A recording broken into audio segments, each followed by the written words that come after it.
thank you for your patience as we get started, and I'm sure your patience were tried, Commissioner King, sitting in, Yeah, you know, it was an accident.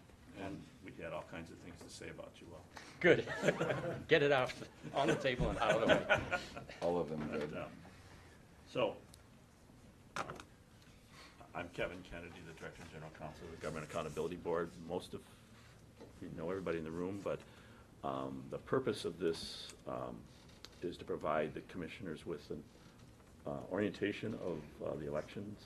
You're getting sort of an on-the-ground training by getting to go to GAB meetings, but we thought it would be helpful for you to meet key staff, as well as give you an opportunity to cover some things. We also need to kickstart the recruitment process for the agency administrator. So while we'll go over some of the program things, we'll talk about that soon. Let me start by just making a few introductions. I'm going to start with the people who don't have name tags because they're the ones that are the most important. At the table is Deputy Secretary Kate Zeisky from the Department of Administration, and once I shut up, she'll start talking a little bit to explain the transition process. That's the second thing on the agenda. But our staff counsel, Nate Judnick, in the back of the room, and Ross Hine, our election supervisor, as I said, probably the two people that keep the place rolling along with Sherry. And at the table with me, there are name tags for our Public Information Officer, Reed Magny, Sherry Hauge, the Chief Administrative Officer, our Elections Division Administrator, Mike Haas, who will be covering a lot of the substantive matters today, and myself. Also, we have members of the press hanging on every word that you're going to say.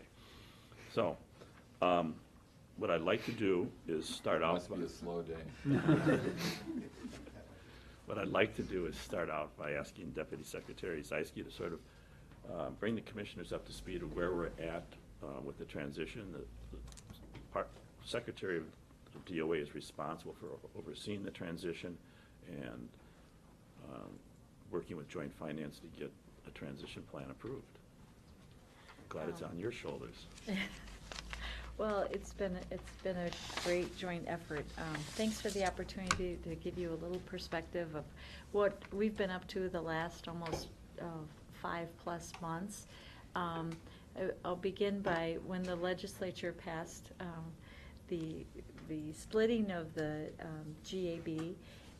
They had just asked DOA to be in charge of doing all the details. And little did we know, there were a lot of details to take care of. And we started this process meeting with the GAB, Kevin Kennedy, leading all of his staff way back last December. And it has been hundreds and hundreds of hours on behalf of the GAB staff and our Department of Personnel, our Finance Department, the State Controller's Office, and the Budget Office over at DOA. And really pleased that we've had a great working relationship and have met several times to get us to this place where it's wonderful to finally see commissioners here at the table getting ready to do your job. And I know it's a very big job, and that's why we take this all very seriously and want to make sure that when you turn the key, if you will, on July 1, that we've done the job that you needed us to do. So what I thought I'd do is walk you through where we're at today, how we got to this place. The only requirements that the legislature gave us, besides making sure that we did this all properly, was that we were supposed to present the plan by June 1 to the Joint Finance Committee, with the idea that the effective date would be June 30th. Initially, we thought, boy, that's cutting it close. And so we worked extra hard and to really meet the deadline of the first week of May. So as we stand today, we have a draft of a transition report that we're putting the final sort of edits on, and it is our intent to have that to the Joint Finance Committee by the end of the week, or at the very latest, the early next week. We wanted to give them nearly an entire month in advance of when they had requested it, to have a chance to really go through the plan, so that they have the adequate time they need to implement it. We don't have, because we're still working on it, I can't share it with you yet, but I'm sure once it goes over to the Finance Committee, you'll all be given copies, so you know what they have in their hands. So we started out clearly looking at, okay, we're gonna have to split the expenditures, the positions, and the materials.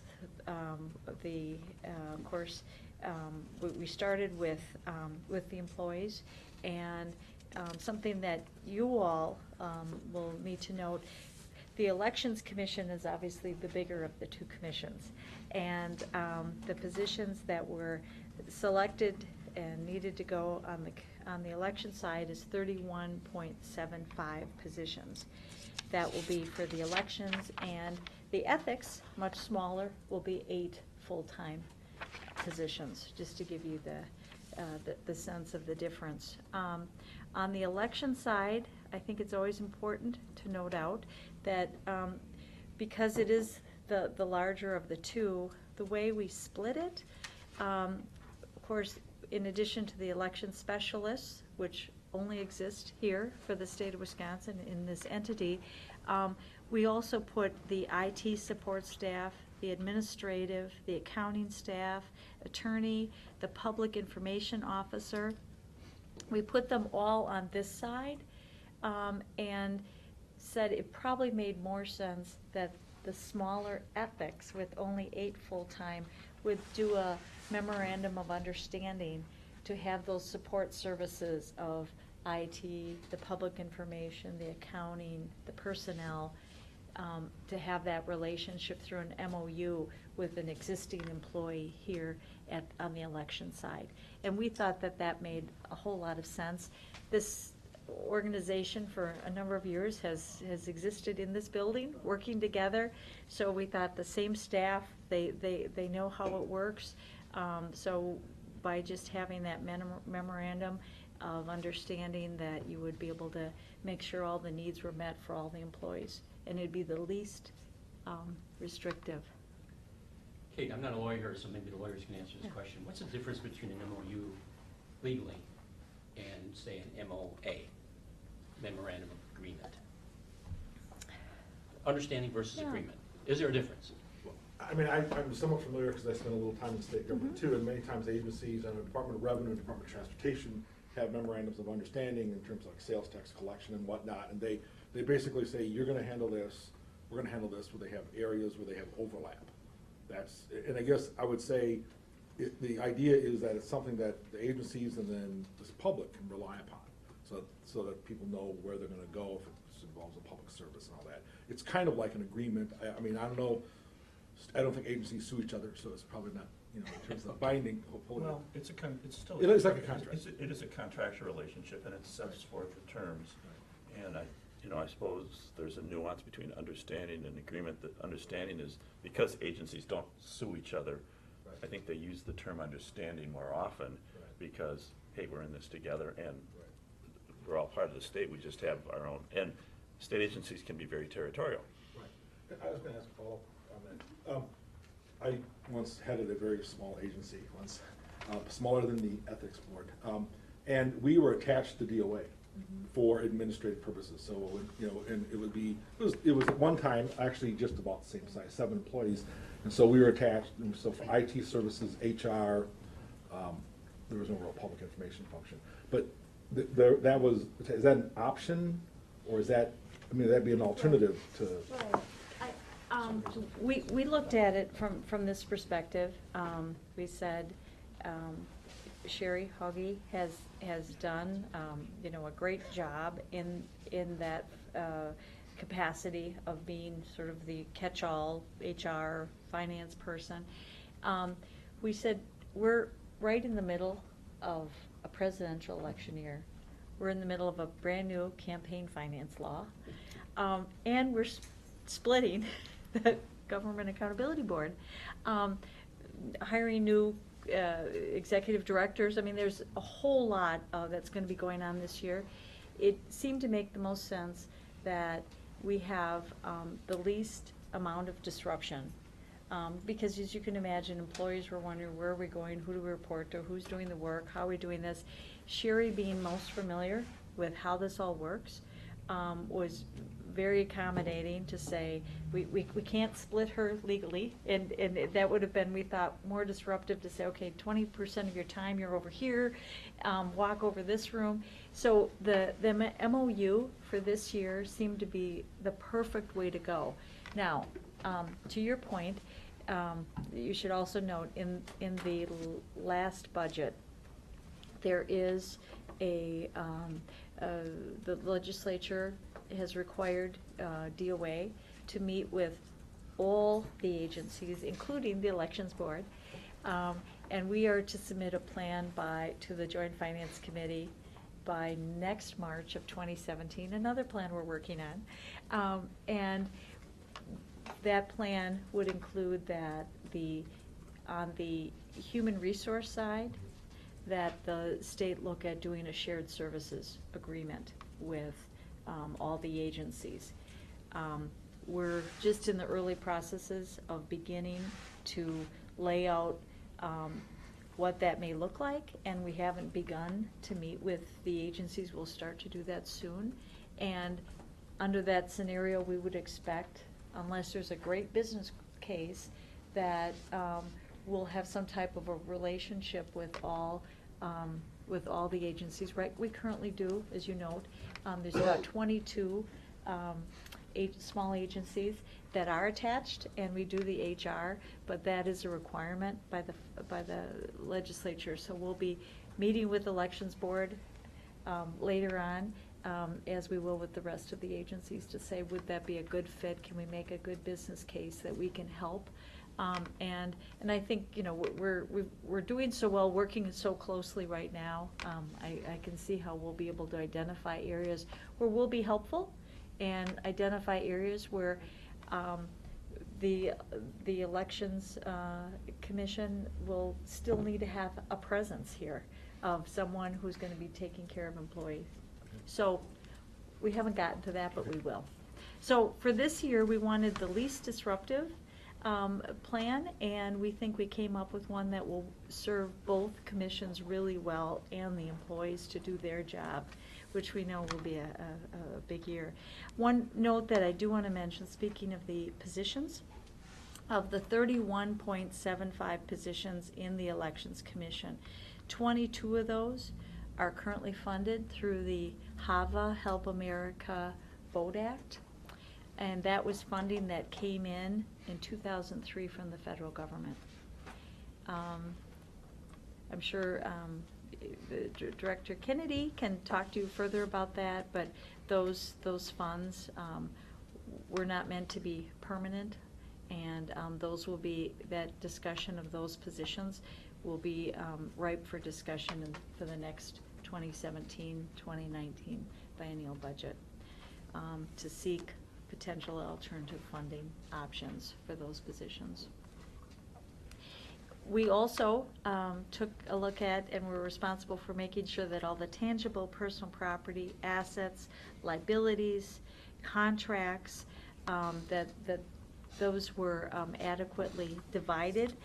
What we have is the general supplies and services funding was a split of 75% to the Elections Commission, 25% to the ethics. Likewise, when it comes to program revenue and services, it would be 40% to the Elections Commission and 60% to the Ethics Commission, because with the Ethics Commission having the program revenue from the lobbying fees that they collect, they'd have the majority of those services. I mentioned contracts. For any existing contracts, we obviously we're going to make arrangements that the GAB is amending those contracts to reflect the date of June 30th of the change. I think there's just a couple of them, ongoing website maintenance and support.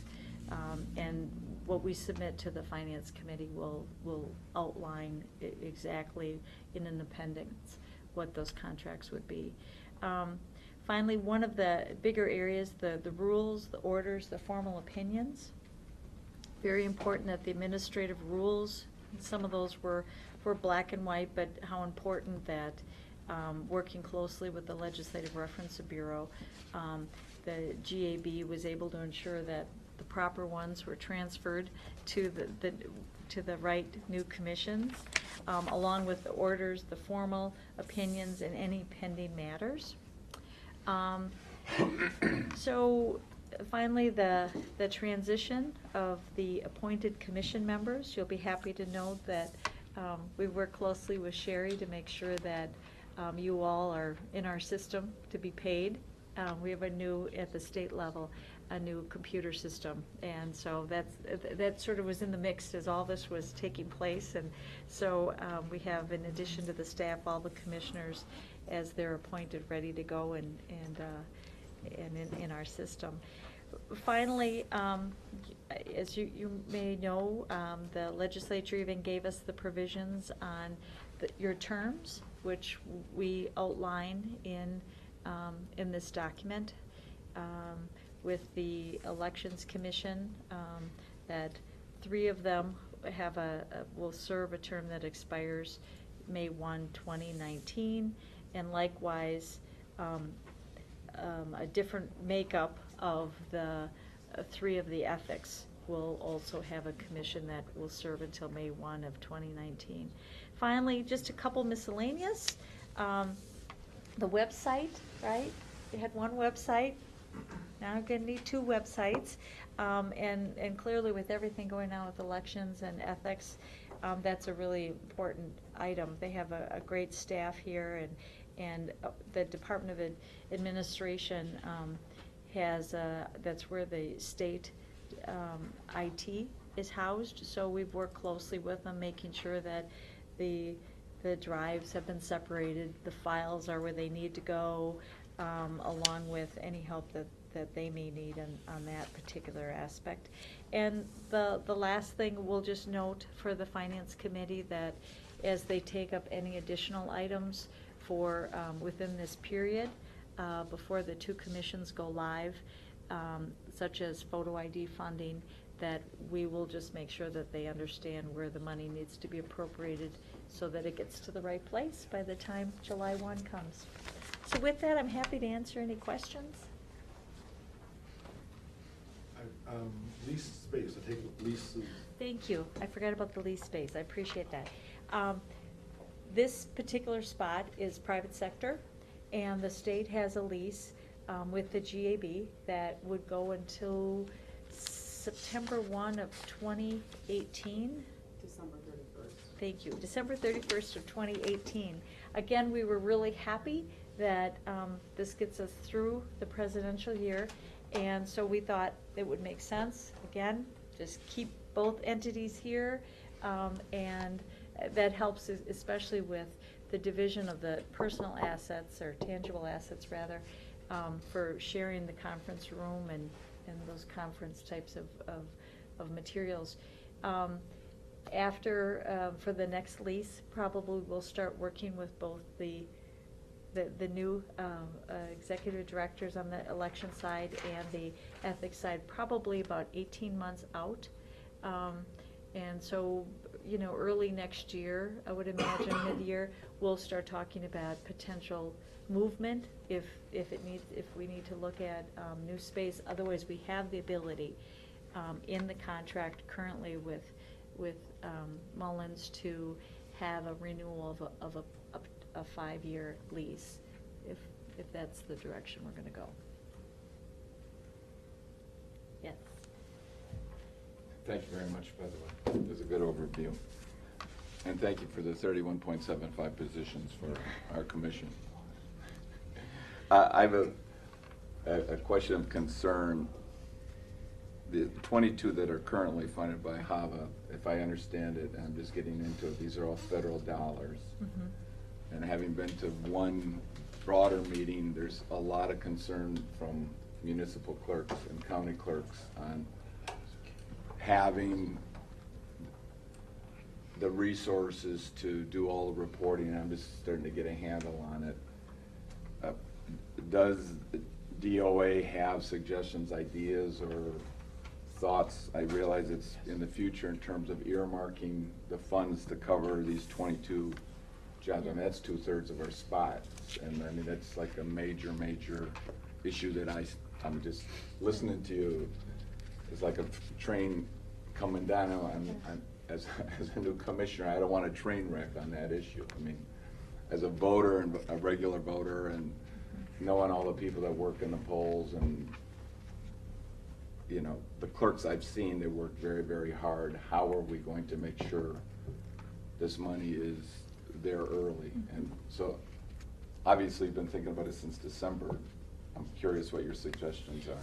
Well, our role here was to take the current employees and to make sure they were distributed accordingly. So that's with where we're currently at with the just about 39 employees, what we came up with. Looking into the future, one of your roles will be, or this commission's roles will be to work closely with the executive director and the staff as you look at the preparation of a budget request. All agencies will be given budget instructions in the next couple of months. The Department of Administration has the executive budget within the department. And so they, every 2 years, give out instructions on any requirements that would be needed or what you should do in regards to your request for it would be the fiscal year would begin July 1, 2017, and go to June 30th, 2019, which fits into your question, that same time period. Mhm. So when your staff will be preparing a budget request, so the instructions will go out in the next couple of months. Agencies work on the budget and their requests and submit them in the fall. September 15th. And then the governor's office and the budget office have an opportunity to talk to the agencies, to discuss their requests, their recommendations. So really it'll be the Elections Commission will come up with requests, recommendations, needs. They'll be making their business case for what the needs will be for the next biennial budget. And then that's submitted to the governor, and then the governor decides what in fact will be in the budget, and that's released in about January, is it January 15th? The governor releases his budget, and then the legislature then begins the budget process at that point. And so it has many months to go, but this agency will actually be doing the work this fall on, they're going to be their recommendations and requests for the next budget. And we'll cover some of that in the briefing. Okay. I'll wait. Just to follow up on Mark's question, though, how much money are we talking about? That would be, That In amount? regard. The 22 positions. Well, our budget Approximately. for, All 22 for positions. HAVA is about Yeah. 2.8 million annually. Huge. For the 22? For the actual, for the positions, it's about $1 million. But there's their share of the rent, Plus their benefits. IT. Oh, okay, all right, costs, got it, got it. okay. The And total where would budget you? is 2.89. Yeah, on this tab, whatever it is. Tab A. A, who are we talking about here? The people that, 22. the people that are in gray. Ah, okay, great, perfect. And Sherry has some more budget numbers that we will share. I didn't see it. As soon as you said gray. Perfect, thanks. Sherry's going to hand out some budget numbers later when we get to All right. that. Okay. Thank you very much. okay, well, you're welcome. Can I ask, one, and again, we understand we'll get the plan after finance gets the plan, right? When About the we- same time. About the Yeah, same we'll time. give it Or- at Yeah, the same time. as soon as she gives it to me, you will get it. The tab A that Steve was just talking about, it talks about our proposal, is that part of the plan? Or is that, who's our on this tab? Under A? A, yeah, it says the bull box, our proposal, is that I was gonna ask about that. Oh, Is that the Ways proposal, or is that staff? that's DOA's. Yeah, I mean, Basically, when we allocated the positions, my position and Mike's position line up well for the administrator and assistant administrator positions. And so when we made the allocation of positions, and so that's what the notation is there, that the position numbers that are associated with that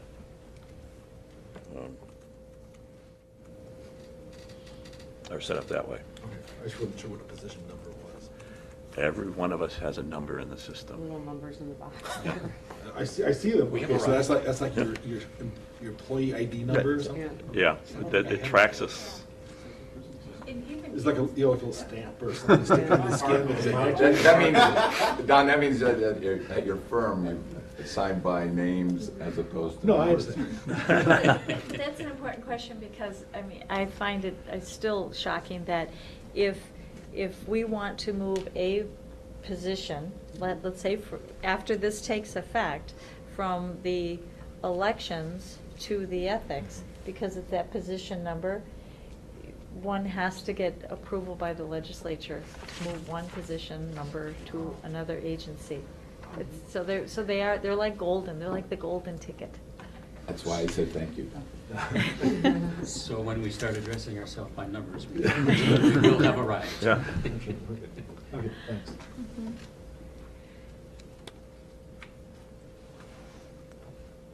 Well, we very much appreciate you taking the time to come over and provide that perspective. And we'll do the finishing touches with the various appendices and things like that so that everything can get to Joint Finance Committee. Great, and you'll touch on, we didn't get into the ESG levels. You'll No, we'll cover talk about that, Okay. because with the administrative recruitment, yeah. Okay, great. Well, I know you have a busy agenda, a lot to learn, and I guess just on behalf of DOA, on behalf of the state, we'd like to just offer our appreciation for you stepping up. This is it's serious business, elections. It's really at the heart of it. It's what allows us to all do what we do, and the fact that we want them to be accurate and as fair and as open as possible.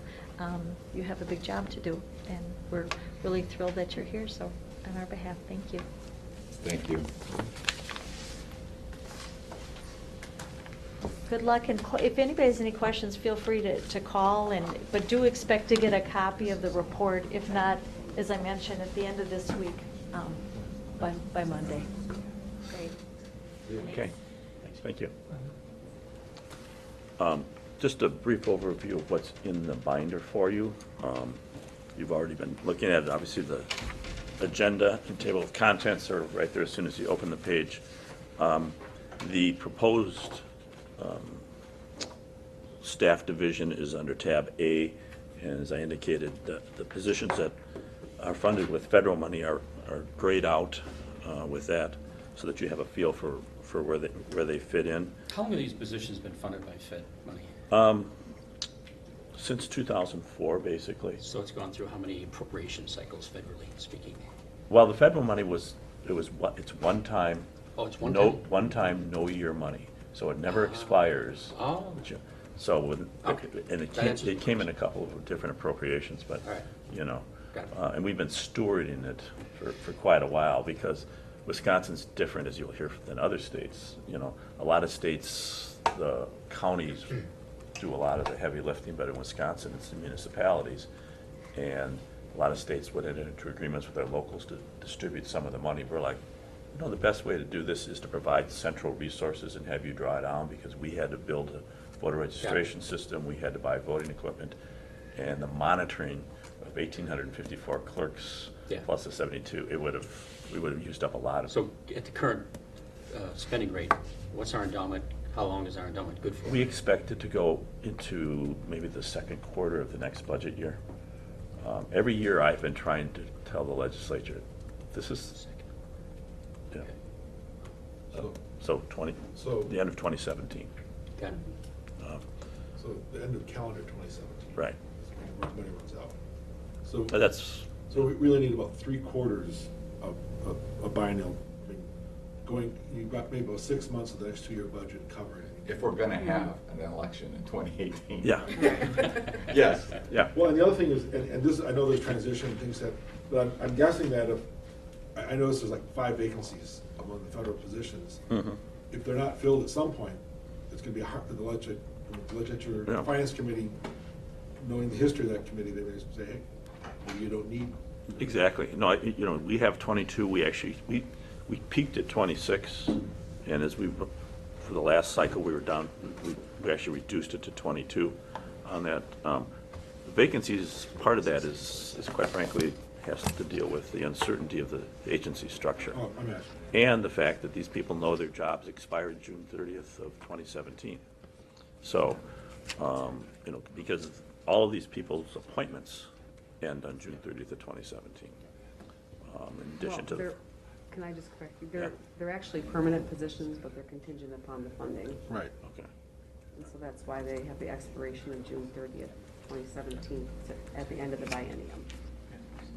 So it's hard to maintain. well, it's hard to someone who just wants to work for 5 or 10 years to say, this is what's gonna, we can guarantee you you're gonna be there. I mean, there aren't that many guarantees in life anyway, but we've always had a lot of transition in there. We've had some really talented people, and, something opens up in another agency.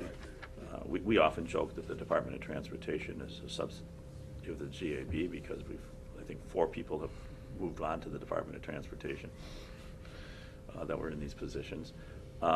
The ethics division seemed to take, I think 4 of the 6 people over there once worked in elections. But again, because of the permanent job. So, but I'm assuming the agency can't function without, I'm assuming the agency is not a functional agency if only the 8 or 9 white boxed positions are what would be left of the staff. that's right. No, I think that's fair to say, because a lot of that, there were very new requirements that were put on states. One was running a voter registration system. That in itself is sort of the backbone of how elections are run.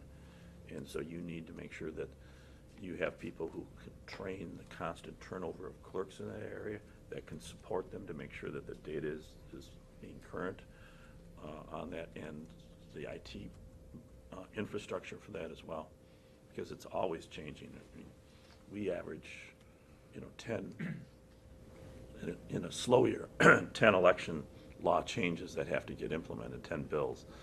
It's much higher than that the last 3 legislative sessions. So that all requires tinkering with the voter registration system, changing in training. And again, because we're so decentralized, we're the place that's the full-time resource for the locals.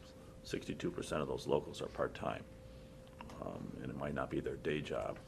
And so I was telling people about the transition. When they call, they don't call the Government Accountability Board. They call to talk to Ross. They call to talk to Diane. They call to talk to, they have relationships with the people in our office. They never ask for me. But, and we'll get into some of the more details on this, but this sort of gives you a picture of what the Elections Commission will look like through 2017, and it's always some change. To give you a flavor of what has been happening in the last 2 cycles, one of the things we do at the end of each calendar year is sort of sum up what were the major achievements of the Elections Division. We do this for the Ethics and Accountability Division as well. So under tab B, you've got the 2014 and 2015 summary of these are the things we did that we want to draw your attention to. It's sort of a way for us to assess, wow, look at all that got done on this. But this gives you a picture of the big things that got accomplished in those 2 cycles. So there's one election year, one off year for that. Can I ask sort of a practical? Sure.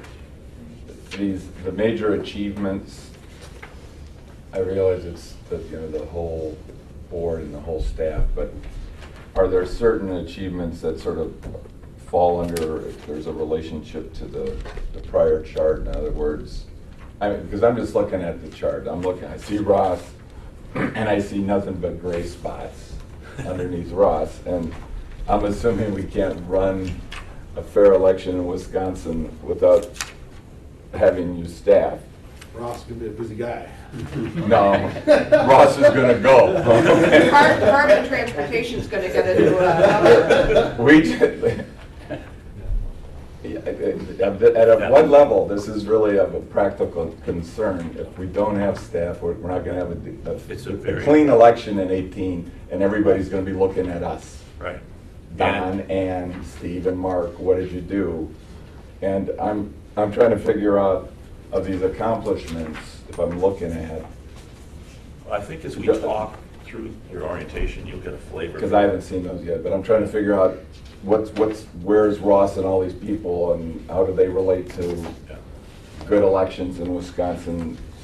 Well, and with Ross in particular, one of the things I did a couple of years ago is as I talked to Mike and said, I would like someone on the management team who is my IT go-to person for both divisions.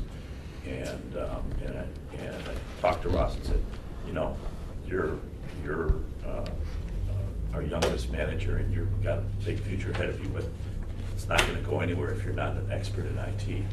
And so I asked him to be the person who oversees all of our IT operations, not the person who does the programming, the person who knows the management stuff for that, so that we can evaluate that. And when you think about how dependent both divisions are on IT resources and where we're going in the future, I wanted to make sure I had a manager that could speak the language, could understand that.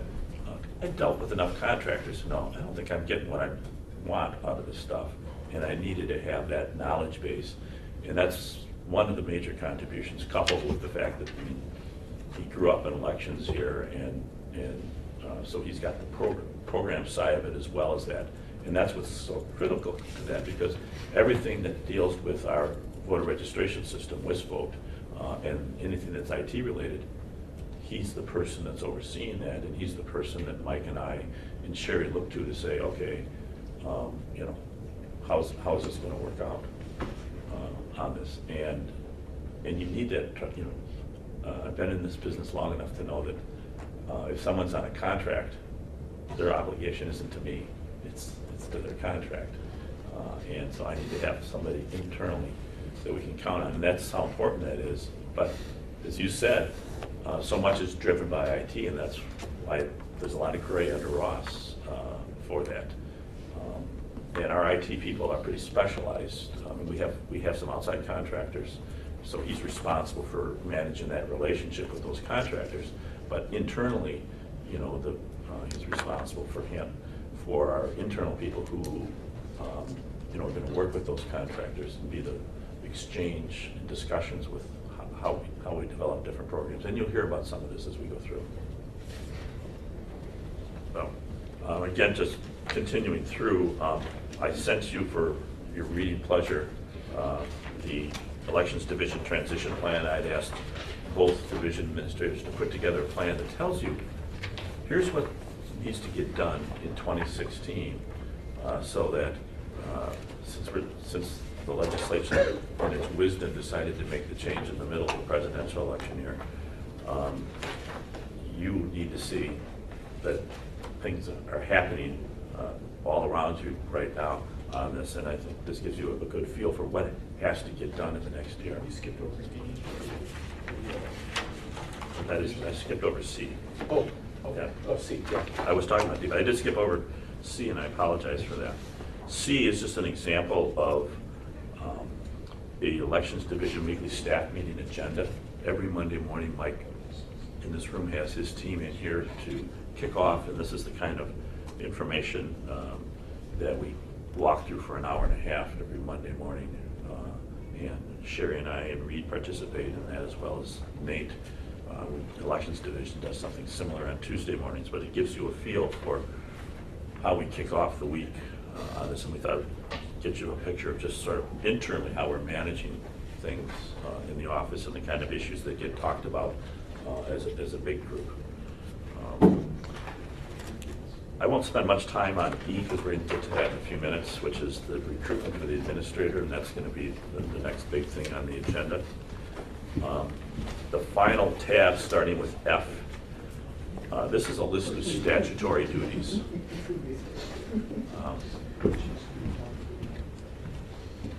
That the Elections Commission will have. We had a longer list that applied to all the GAB. We split it out, we updated it with recent legislation. So this sort of, if you're wondering what do we have to do, this is a list of the statutes with a summary of what they are. And then the next sets of tabs are the various statutes that are under your jurisdiction, starting with chapters 5 through M. Most of us look at these things online, but it's always good to have a paper copy ahead of you. That's why you get this in your handout today. So any questions about the materials?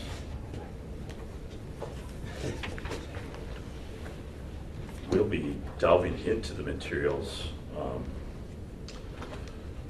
throughout the morning, and hopefully I'm already impressed with the detail that people are asking. I'd like to go into just the transition overview and the administrative recruitment next, if I can. Deputy Secretary Zeisky, I think, provided a good oversight of the plan. Before the meeting, she was talking about the fact that maybe her report doesn't really reflect how much work went into this. That's why she was, I think, trying out her explanation of how many hundreds of hours on her team, but our team as well. And I can't thank Sherry and Reed enough for the work that they put in on this. Sherry, Reed, and I are really the transition team here, but we call on staff to do a lot of things to make sure that this goes smoothly, because it's important to us to make sure there's a good handoff in this period of time. We have 4 commissioners. The governor has 2 lists of commissioners that I was talking to him, his staff this week, saying, you know, we need to have these 2 commissioners on board, primarily because the one thing that the commission can do, besides receiving a lot of information before June 30th, is they have to select an administrator. And that, in fairness, I think you need 6 people to make that choice, although 4 of you make a decision. It's a 4-0 vote.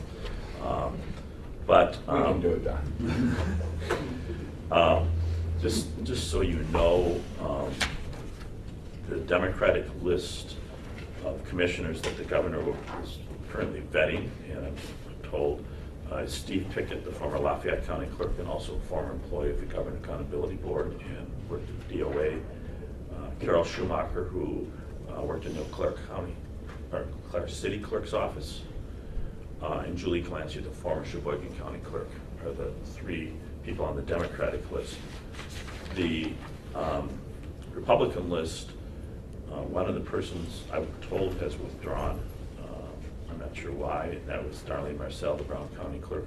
So then the governor's staff said they'll choose from the 2 remaining people, which are Sue Atherton, the former Pewaukee and Clinton Village Clerk, 2 different positions, 2 different areas of the state, and Beverly Gill, the former City of Burlington Clerk.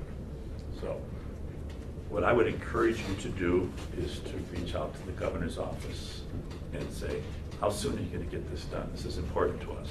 I'm doing it, but I think you bring a different perspective to it that would be important. So I can give you... Who in the governor's office is handling this instead? Dan Siebert is his name, and I'll get you the phone number. I think it would be very, very helpful to just keep it moving. They're aware of it, but it never hurts to have other voices on it. So that's why I think it's important to say. Well, I mean, we have stuff due on July 18th, right? First day of that special, I mean, wait, but I'm just saying. Yeah. I mean, we start July 1 and... Yes, that leaves an extra... You start June 30th. Let's be very clear. June 30th is your first day. Okay, excuse So, me. an existential question, so we can't take official action until June 30th, right? You can specifically hire an administrator. That's the one thing we can do. That's the one thing that you can do. But other than that, I don't think there's anything that you can do other than receive information, start thinking about things, planning. We can have these discussions, but I don't think there's any action you can take I'm not sure there's any action that you need to take in that sense either. But you're certainly in a position where you can exchange ideas, but, you know, the certification of candidates is all going to be, for the ballots, all going to be handled by the former GAB, and that's, you know, something that's normally ratified by the commission anyway. So I don't think there's, you know, part of having you on the GAB during this time period is so that you get the experience, but also allows you to have some input into the process, even if you can't cast the vote on that. But I can't think of really anything other than the hiring decision that would be crucial to that. And Nate and I've had a number of conversations about trying to make sure that we keep you out of trouble in that area and give you the best advice. Yeah, November is coming really soon. It is, and a lot of work is being done, is what you're gonna hear, and I think this is what's important for you, is to know what's being done. I think before we get into some of that, I wanna handle the transition, as I said, the one area that that Act 118 provides is that you can identify and appoint an individual to serve as an administrator for the commission. But that individual may not serve as the administrator until June 30th of 2016. That comes directly from Act 118. And you are supposed to make that appointment. One of the things Sherry and I have been talking with DOA personnel folks on is, okay, how do we go about doing this? And the truth is, because this is someone who serves at your pleasure and is outside the classified service, you can do whatever you want. In theory, before you today could say, here's who we want, if you have an agreement. I think you might want to have a more formalized approach to it, and certainly you might want to have the other two people involved in it, but you have a lot of flexibility on this. One of the things we talked about with the Ethics Commission yesterday on this was, well, you know, if we get a lot of applicants and they get screened down and we don't like the first 5, what do we do? Well, you can do whatever you want. You can start over, you can, you know. So there's a lot of flexibility here, and I think what you want to bring to this is a certain level of integrity to make sure people have confidence in the decision-making that you're doing. And what I've done, back in December, I've drafted a position description, which is in your materials, and what I did is I took my position and Mike's position and sort of melded them together to give the agency head requirements in there as well as the program requirements that deal with elections. So that really reflects existing, you know, a combination of existing position description. That is tab E, right? That's tab. Tab is That is? That's the posting. Yeah, tab E is the posting. I have the proposed posting as well as the proposed position description. You can always change the position description. I would probably suggest that you might want to, unless there's something glaring in there, you might want to just start with this and move forward on it. Go And when ahead. you talk about, we can do anything we want, I assume you're talking about both the temporary position, if we choose to go that route, and the permanent one, or just, or the permanent? Both. And here's the way it works. When you make an appointment, the person serves as the acting administrator until they're confirmed by the Senate. And the Senate's not going to be taking any action until next year. Yeah, after January. Yeah, after January. And my sense from watching this process in the past is that they aren't going to get to this until after the budget address in February. You know, they're going to be coming in and they have a lot of organizational things. You know, they have to have a committee hearing and then a vote. So my sense is you will not see confirmation until at the earliest the spring of 2017. Ideally, you would like to get a person that you feel could handle everything throughout that. And I can tell you there are interested people in the position that I think, you know, would be definitely in your interest to bring on board. Temporary. Well, they'll be temporary no matter what, so it's up to you. You might have a harder time recruiting if you tell them you're not our top choice subject to Senate confirmation. But that's, you know, a decision, I guess, that you have to make. You can hire it with the Ethics Commission because John is retiring there'll be a definite leadership void.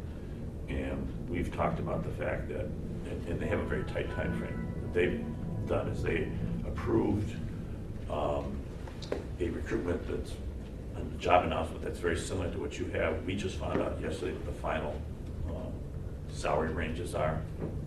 I have to double check the numbers, but those are the numbers I had before. So the job announcement you have looks exactly like the ethics one, except tailored to elections instead of ethics. And it's very similar to the one they used for my position 8 years ago when they were advertising for that. And we're going to post that job announcement on Friday for the ethics administrator and ask people to have their applications in by May 31st on that. I think they have a more challenging recruitment simply because it's wide open there. There's no natural person who's stepping in who has experience from within. Here, I think you've got the opportunity that you've got some very talented people that you can look at that are currently doing the work. And it may lead you to viewing it as temporary position. But as I said, when you make this appointment, whether you view it as permanent or temporary, it is temporary until the Senate acts. And one of the wrinkles that hasn't been worked out is that technically they serve a 4-year term, although they can be removed at any time by a majority vote of the commissioners. And it runs from July 1st of an odd numbered year. So I don't know if, my sense is whoever you hire, their term will essentially be temporary until July 1st of next year, and then it will be a 4-year term. It's not that clear in the statute, but that would make the most sense. I have sort of a practical question. Because we don't have any official power under the statute until June 30th. But we can meet and talk about staffing. You have the power to make this higher. But this gets to my question on, Yeah. in terms of what's subject to open records. This is a very practical discussion. So, Everything is subject to open records except for personnel decisions like, no, but the meetings of discussions amongst people, Yeah. how many do we have to have, how many are involved before they're all subject to open records? I'm just, Anything more than 2. okay. So I'd call you, but because three votes could veto a decision, I couldn't have a conference call with Steve and you. And the question, does that apply now? Together or That separate? applies now. That applies now? Yes. Okay, I just want to make You sure. could call both separately on the same subject. Yeah.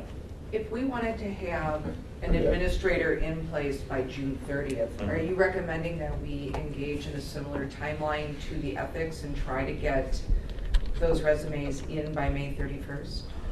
Yeah, or sooner. And to do that, would that be something that today we could simply say, let's at least get it posted Yes, and move forward? right. And we could change that if something about this needed to be changed down the line, but for today, we would have the ability to simply approve posting this so that we could start getting at least the identity of interested Right. persons. And what they would be relying on would be the position description that's there. And they would be relying on the description that's in the posting. Or might I suggest as an alternative to Ann's suggestion, since we have the experience on our side, appointing somebody temporarily before June 30th, and they become the temporary administrator while the posting and the process works its way. I was gonna ask about that. I mean, one of the concerns is unlike ethics issues always come up. But unlike the ethics issue, we have a trained staring, heading down, looking at us right now. We've been election, it's gonna be.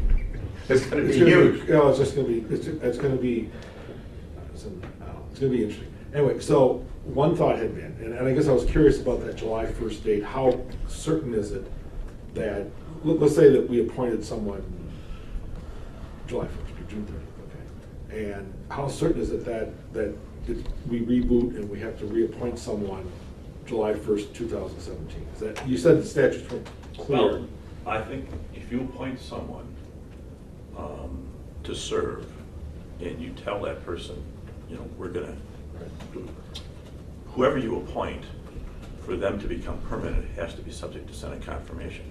So I think that the most practical thing is to say, we're looking for someone that is gonna get confirmed by the Senate.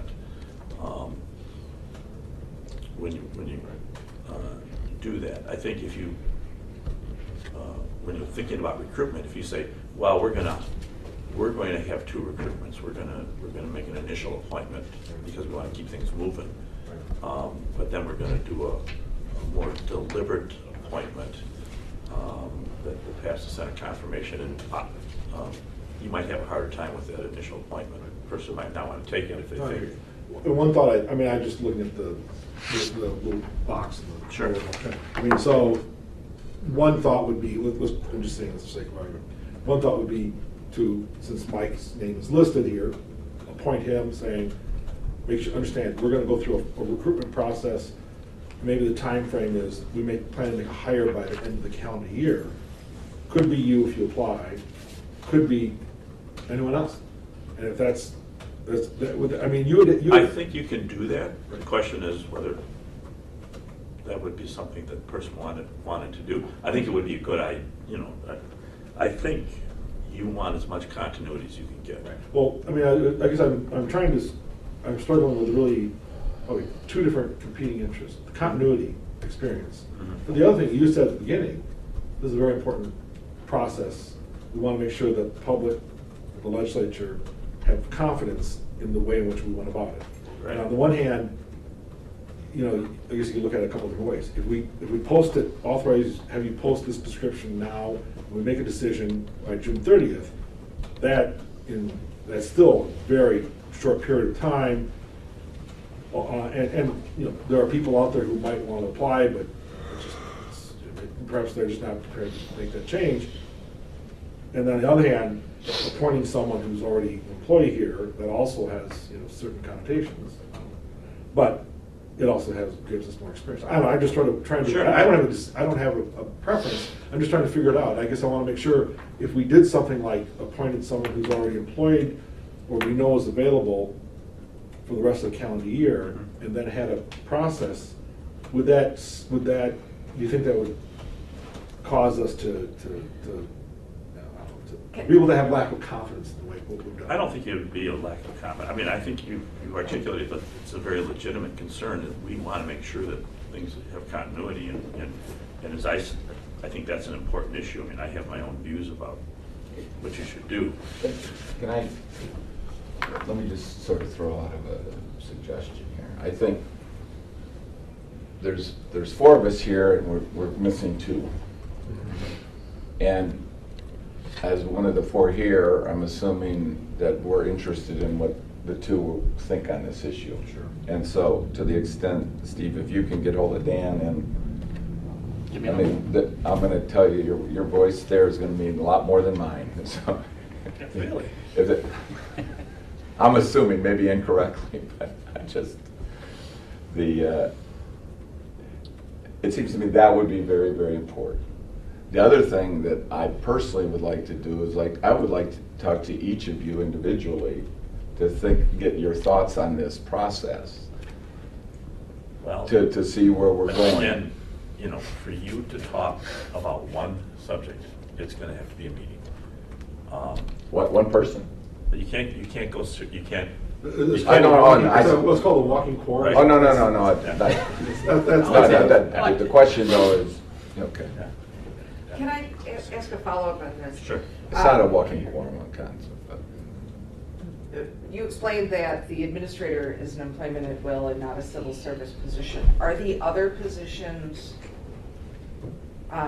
within the state civil service? They are all. What happens to people if we raise them up to a not civil service position and then put them back? Is there a consequence to them that would limit our ability to recruit because they wouldn't want to give up the protections they have by moving into this position? I'm not entirely sure because there's been some changes with the civil service law. You're not entitled necessarily to your position back as a result that you're maybe entitled to a position, but you lose some of the pumping rights as a result of that. It used to be that you could pump back, but that changed with the signing of the civil service bill. So we could, in theory, lose that person entirely by accident. Yeah.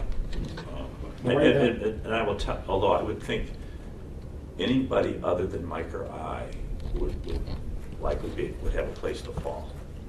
I mean, yeah, because, I mean, but if either you or Mike aren't in the administrator or deputy administrator, you're gone.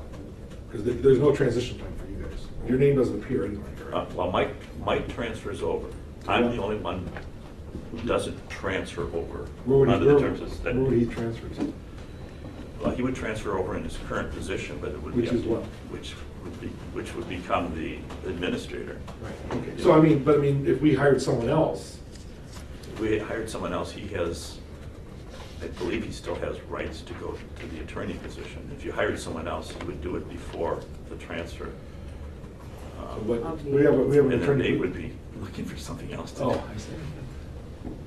Next question, back to the walking quorum. Don't we have the right to go in executive session to talk about personnel? You do. You So do. the four of us could talk about. Before, this. you absolutely could talk about it. That's what I was. Right, no, we noticed it up in this post, yeah. And we posted it that way so that if you wanted us to leave the room, you could talk about your recruitment process amongst I think that would be a good yourselves. idea, even yet today. Are we allowed to, did you post it for today? Yes, we did. For close, just in case. Okay. Yeah, we purposely noticed for that case, because we recognized, you're gonna have a lot of questions, and that, as I said at the beginning, one of the things Sherry and I determined is you got a lot of flexibility on how you make your decision on this.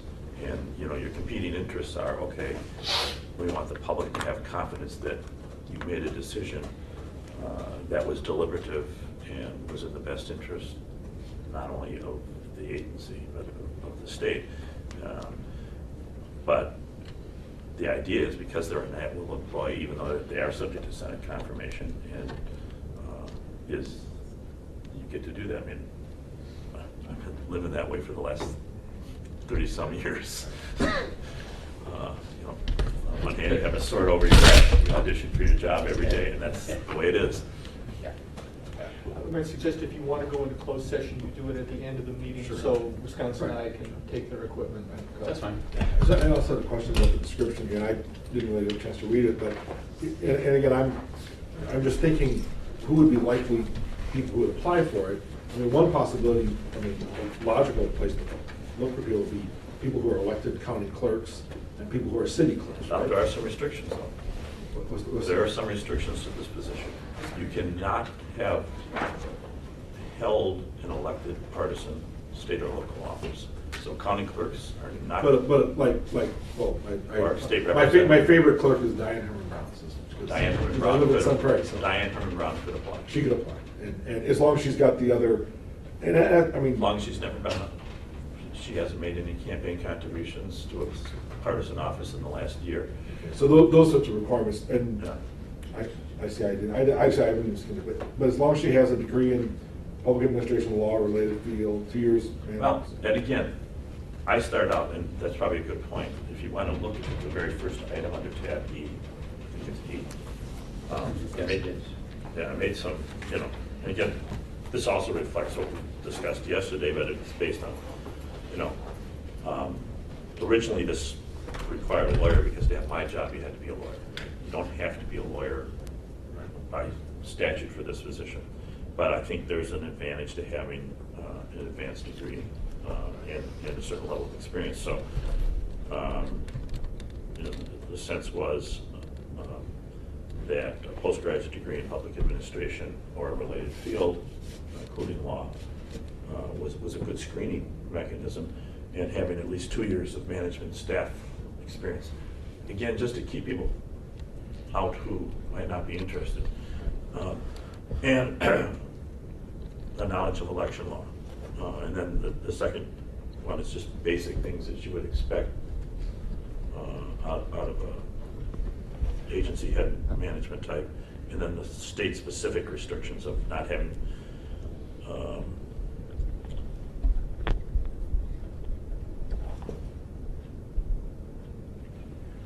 that's wrong. Yeah. This part is not. Yeah.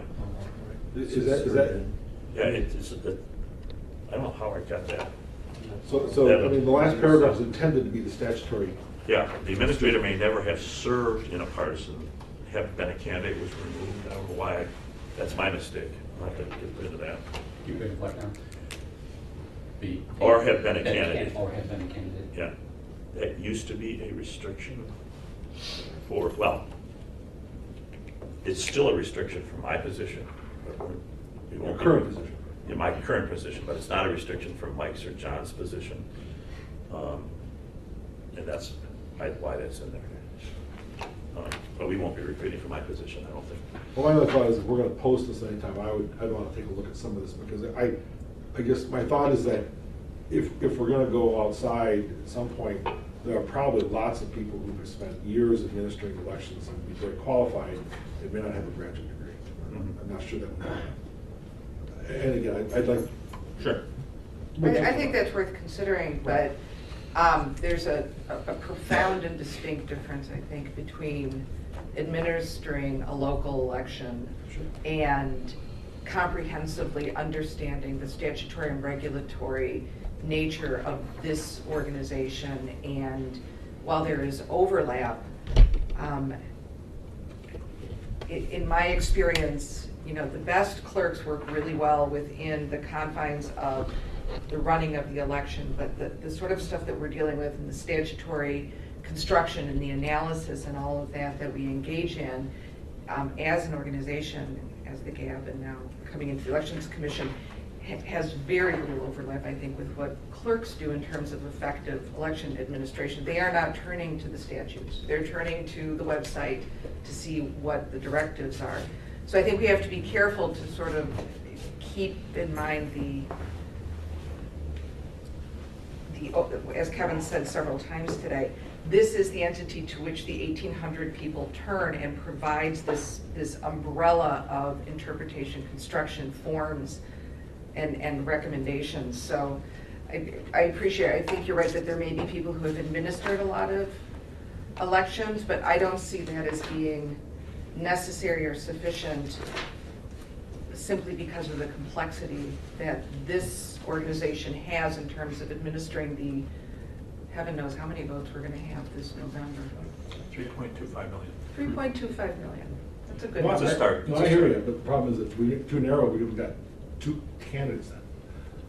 Well, not necessarily. No, but I mean, if you say, I mean, depending Sure. on how, if you're saying experience administering this agency, I think we have to legitimately open it up to, you know, people who have never worked for or run this agency. Well, and I will tell you that there's only, I don't think we have currently anyone on staff who has been a local election official. We had one person once who's on the finalist list for being a member on this, but you know, Ross, Mike, and I, and Sherry have never run an election. Been intimately involved in them, but we're not poll worker recruitments. A couple of us have actually run recounts under court supervision.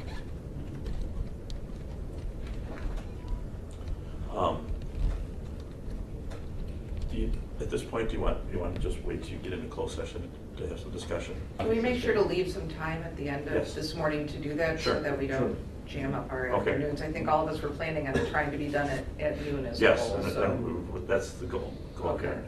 And I think I've given you enough information. My only emphasis is, it's important to have some decisions made. So, and I think we probably all agree on that. Yeah, okay. I want to emphasize, probably the biggest concern about this whole transition is that you've got 40 employees who've dedicated their professional careers to this kind of work, and they need to know the leadership that's in place.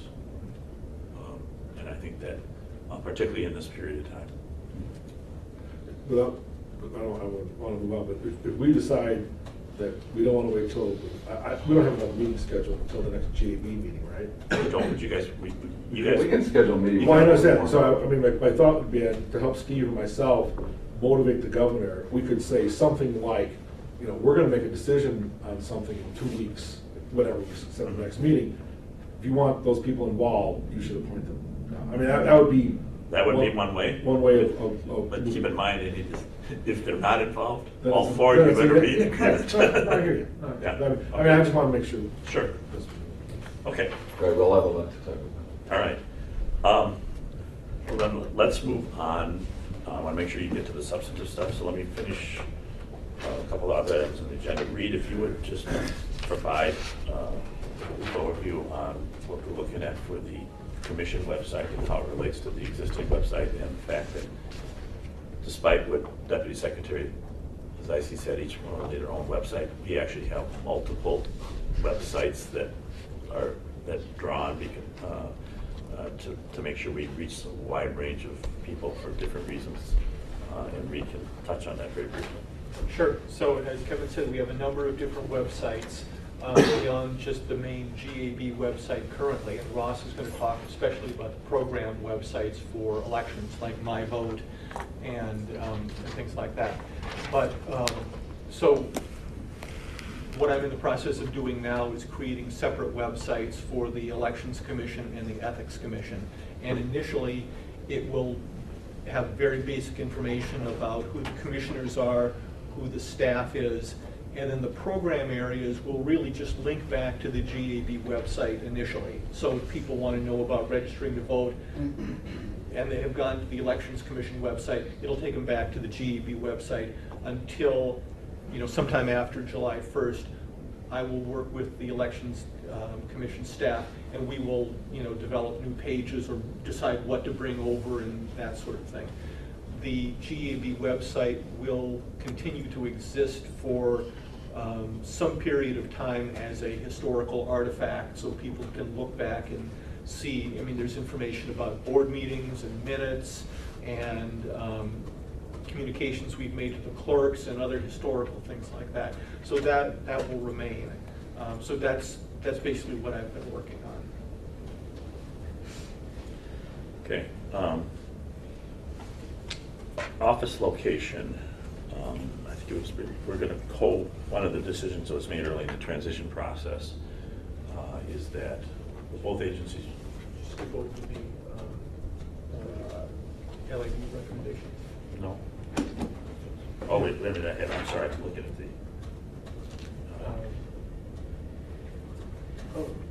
Yeah. I have an old, I have a different. No, well, and I haven't. Okay. I did skip it over. Yep, Okay. I did skip it over. I turned the page. Okay. All right, I'm sorry. Item E is a report on compliance with LAP recommendations. There is a specific provision here, and it's not something that we wanted to bury you with, but I want to put it on your radar screen. In 2014 and 2015, the Legislative Audit Bureau conducted a program audit of the Government Accountability Board, its program and its investigation procedures. And those reports,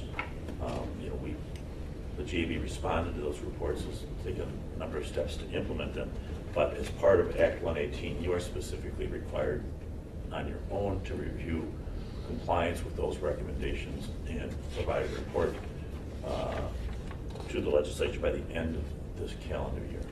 And so we have access to the various reports and the GAB's action on those. But rather than give them to you now, we thought we got them organized, but we wanted to make sure it's on your radar screen. But I thought, and this, you can always counteract this, but I thought you have bigger fish to fry between now and June 30th than delving into that. But after June 30th, I didn't want you to lose track of that and let you know that we haven't lost track of it in preparing you for it. But rather than take on another 300 pages worth of things to absorb, so it's there, and I just wanted to put that on your radar screen. That being said, Just while we're on there though, I thought I read somewhere that there were a couple of the specific recommendations themselves, these LAB recommendations, are they, because we haven't been provided that yet to read, right? you have not been. So you can get it to us, so just. Right. Okay. We have it set aside for you, and it's also on the LAB website. If you're impatient, I guess I just sort of made a decision, let's not bury you with that in the first 2 months that you'll have. I appreciate that, but would you just send it to me just so I can, Sure, okay. if I'm late night and I can't go to sleep. That'll. It did, I that will- actually, I no, actually it'll read keep the up. division transition plan last night, and it did work. Thanks. Makes you feel good. Great compliment to somebody. No, but it's dry reading, okay? I mean, it's- Mike, he meant it in the nicest possible way, that's how I took it. It is, it is. See, I read the audit reports and they keep me up at night. So, moving on to the office, well, mostly because I'm like, really? Don't you guys get it? You're just wrong. The office location, as I was getting back to that, simply, a decision was made that we would keep this location. We've been here since 2009. It's worked out very well. DOA would have some problems. They're actually technically the ones that negotiate all the leases on our behalf. And it was clear that there is a grand plan at some point because a lot of downtown agencies are moving on to the new Hill Farms building. And they'll have some other state space available down the road. But they also realize they'd be just throwing money away if they moved us in the near, by breaking the lease. So, there'll be some negotiation with the commission, the administrator, and DOA as we get closer to the end of that. Ethics will be involved in that as well. But it also works out well, as Deputy Secretary Zeisky said, in the transition, trying to identify what's the best way to continue to provide support services. For example, we have a receptionist position that can answer the phone for both commissions. We will divide the phones, so that there's two phones to answer as opposed to just one. And our help desk will also provide some of that, the help desk that deals with the clerk's call-in information. But we will be in this location. This is where the commission meetings will probably be, unless they're big meetings like, the reason why we're meeting at the Capitol in April was, you saw it, we had 17 people at the table. When there's only 6 of you plus your administrator at the table, it's a little easier to meet in this room.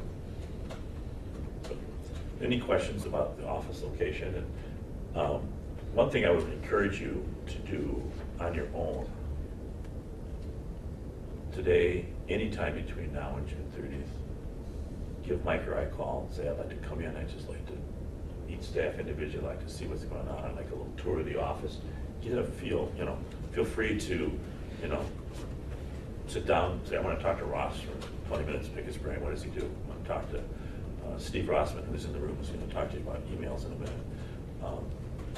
I think it's good, and it'll also give you a feel as you're thinking about the administrative decision, what's important to the people there. So individually, I encourage you to do that. Mike and I can help coordinate that for you. So feel free to do that. Technical thing that's going to come up on June 30th, or at your first meeting after June 30th, is selection of a chair. There's a specific provision for selecting chair. Only the 4 of you are eligible to be chair. The 2 people that are not appointed yet are not eligible to be chair by statute. And the chairperson is selected by a majority vote of the full commission, but they serve a 2-year term, and it has to come from a particular party, and that party will be determined by a lot. In other words, the first thing you'll do to select a chair is you put a D and an R, or spell it out if you want, into something, randomly draw, or we can work out a formula where, where we can assign a random Can't flip a coin. selection. You can flip a coin, and who's going to call it, though, make the decision. By lot, you have to determine which party gets the first chair. That person serves for 2 years. And the rotation starts with the fiscal years? It makes sense that it starts with the fiscal years. The GAB one starts in January. It says at the first meeting. In the old elections board, that's when Well, was it, I thought it was May when it started, the new appointments, maybe you can't remember. Maybe it was. the appointment started in May, but the chairmanship started with the fiscal year. Is that fiscal year? Yeah. The That was GAB a is the one-year rotation. That was a 1-year rotation. And it kept going back and forth. This is by statute, a 2-year rotation, and so it'll split. You know, it doesn't say anything about vice chair, but we pick a vice, the statutes provide for a vice chair and a secretary. Yeah. You know, the statute doesn't specifically require that that be a particular party affiliation. Normally, there would be it would make sense to have the other party be the vice chair. But again, it is a vote to do that. The GAB, the chair is chosen by lot every January. Maybe you'll get into this, Kevin. Are there any particular authorities that go with the chair and call the meeting? It's whatever, it's, the primary thing is to call the meetings, run the meetings, what role you want, and set in the agenda. The Ethics Commission suggested that the chair and vice chair would probably be more closely involved in setting the agendas. You know, in practice, both the Elections Board and the GAB, I've normally set the agendas and consulted with the chair where,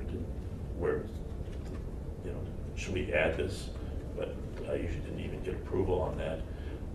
And a lot of times the board would say, we want this on the next agenda. So, you know, a lot of the agenda setting is pretty well defined by what's happening anyway, so it's not like there were big decisions to be made on that. But where they were, I always consulted with the chair. But that's, again, an internal operating thing that what's comfortable for you. You might want more control at the beginning of saying, you know, give us a proposed, you know, administrator, give us a proposed, the chair and the vice chair proposed agenda. We'll sign off on it, then let's move forward. As I recollect, my year as chair of the board, when there were certain big administrative issues, like certain personnel issues, you know, I would meet with Kevin, he'd want me to know, there was like, you know, how much should we tell the board, how much should we not, should we go, you know, things like that, when it was sort of a sounding board. I was gonna ask, is You 11? made me keep a lot of secrets. Well, I know, I've kept, I remember one, boy. 11.66, was that repealed? That was the electromagnetic compelled compliance statute? I don't see that in the statute. I think it's gone. But again, That would affect. it's not a statute that affects you. Because That would have been 11, so it wouldn't affect, so, it's I a mean, great finance statute. we used to say, I thought it was any camp, was it only chapter 11? Yeah, Okay, so, it's only chapter 1. that would affect timing of meetings. Yeah. So, There's, the chair, at least the GAB chair, does have some other responsibilities for complaints, voting equipment, some Right, consulting yeah, with. there was some delegation. Yeah. Under the current law, and this will change, the statute specifically authorizes the board to delegate certain decision-making to me. The GAB always conditioned that on consultation with the chair in case we wanted to call a special meeting, but that was reviewing decisions of local election officials was the big issue. That delegation is gone. There are some provisions of agency where you can still do certain delegation, and the chairperson does have to sign the canvas, although they can designate someone else to sign that. It's not unusual that our chair didn't sign it. Judge Nichols probably signed almost every canvas because he was in town. local here. Yeah. But there'll be canvas after the August. That's the one that's not fun, because you sit and wait, and usually it's at the last minute, you're sitting around with a pen, waiting for it to be done, so you can sign the canvas and go Oh, home. it's much more efficient. I'm sure it is. Much more efficient, yeah. All right. So, anyway, so that, Chair, the plan recommends how to assign positions. 3 of the 6 commissioners will have terms that expire on May 1st of 2019, and the other May 1st of 2021. I can tell you right now that the people on the left-hand side, my left-hand side, are in the 2019 category. Commissioner King, Commissioner Thompson. It's the Assembly Speaker's nominee and the Assembly Minority Leader's nominee, along with the Majority Party Clerk, who will have the term that expires in 2019. On the right, the term will expire in 2021, as well as the Minority Party Clerk. So if you want to keep this division, it worked out well. So that's part of the plan that's going to submit? Yeah, that's part of Sat it. appropriately. I actually sat appropriately here, but perfect. That's just the way. You asked why I sat over here. That's just the way it played out on it, but, so you know, that's what your terms are on that. A couple other things, what I'd like to do, we have signed state emails, all of you. We think that's the best thing. But not a number. Well, there's a number behind it. but I got enough numbers. Credit There cards. is a number behind it, but you'll probably never see it, right? There is an IAM number up there. There is, yep. Oh. So Steve Rossman is one of our techie people who works at the help desk. He is our go-to person when we screw up something on the computer, and he will become your go-to person. I've got some handouts here with your usernames, and some instructions on getting logged in. We're giving you a card stock because this is a web access And email. I've been thinking about this since I learned we were going to get it, and I'm sure everyone's had the same thought. If a tree falls in the woods, like, is it one of those things where you're hoping we remember to check it daily? Or are there times we're gonna get an email to a different account saying, please go check your government account? Or Well, So we're not gonna, I can't set up to push to my phone. yeah. that's what I'm Yeah, can we do wondering. You that? can check it- you can check it from your phone. It's a, Okay, Yes. that's fine. Yeah, it's it's a web application. It's a standard staff email box, 500 megabytes on the Exchange server, so you can, if you were in the office here, you'd use Outlook to access it. But since you're on the outside, you'll go through the web app, through the internet. But I'm not sure that, it doesn't show up like an email. You have to go to the web. You have to go to the website Oh. and check it. That yes. is not what, because right now I get all my emails, Right. personal and work, I get them. Yeah. I'm not gonna Could do you- that. Could you won't set get up to them do that? over. You wouldn't want to do that on your personal phone. You could, Why? because then your personal phone becomes a state phone, basically. Oh. And they can wipe it if you, they can do Risky different data things. or- It's too dangerous to do. Oh. But it is pretty easy to access once Yeah. you get into it. And- It's knowing to access it that Whether- is my concern. Yeah, well, and my sense would be, the best I can tell you is that you really ought to check it once a day. You know, you can take the weekends off. Yeah. Well, we're just gonna have to rely on, right, if there's an emergency, somebody's calling us. If as there's an opposed to email. emergency, we do have your other email. If there is an emergency, to say, please check that, or if it's a really an emergency, you're gonna get a call anyway. Okay. Call or text us too. Yeah, right. But there will be some recognition that we may need to be called, or may need an email saying, please go check your other email occasionally. Yes. Okay. And in fact, right. Okay. But the idea really is, it's gonna be much more effective for records management. And given the fact that, we're down to 3 lawsuits now, but we've been as high as 12 lawsuits. Right. No, I don't want, I don't want. And my and phone also, just number sitting 2, our there. private practice, and you really don't want that stuff getting into your. You can just image it and just take all the data. You don't have to replace it. So Steve, if there's. Thanks, Don. Yeah. It's reassuring. Yeah. I've given you the first sheet I handed out here has your IAM activation link on it. Later today or tomorrow, you'll want to go there and activate your user account through IAM, it's called. That's a normal state. All staff has to activate accounts through there. It'll ask you several security questions, and at the end, it'll ask you to change the password. And you can change that to whatever you like, 8 characters or more, a capital, a small, and a number at least. If you have any trouble, don't hesitate to call us. John or myself can reset your passwords in here, anything like that. Password does have to get reset every 60 days. Every 60 days, you'll get an email. You'll get an email at 15 days, you'll get an email at 10 days, and another one at 5, 3, 2, 1, to go to Yeah. this IAM site and change it. Now, I've sent you a test email with a link to this site, once you get into your email, with several links to different sites of the GABs. Then once you get your account activated, then you can go to the mail.wisconsin.gov, and it'll ask you to log in. You have to put in accounts / and your username, which will remain the account's domain IAM user ID.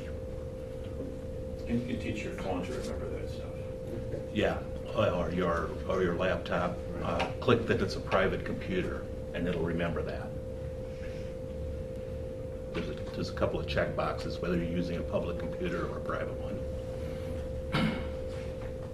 And then whatever you change your password to. If you have any questions, like I say at the bottom here, just contact us at the help desk.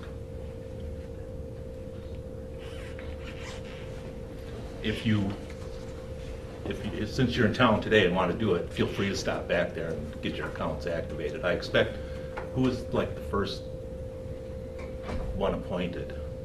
Ann? Yeah. You might have trouble getting activated. I expect a call at the minimum. Fair enough. just because it's been out there so long. Oh, I see. Yeah. Okay, any questions? I do.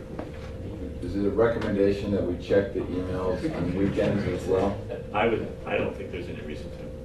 Okay, you know. I just don't know what the staff is working. I mean, There's stuff every day. If you're the chair, check it on weekends.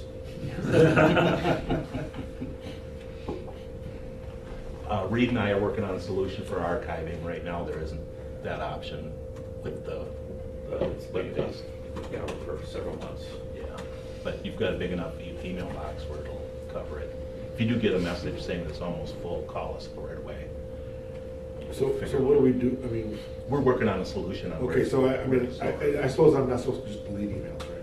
You can delete. well, I was just gonna ask that, what are the rules on? Well, we're gonna make sure you have a more comprehensive policy, but right now the policy is, you can delete, simple reports from Reed about, here's what's in the news today. There's no reason to keep those. You can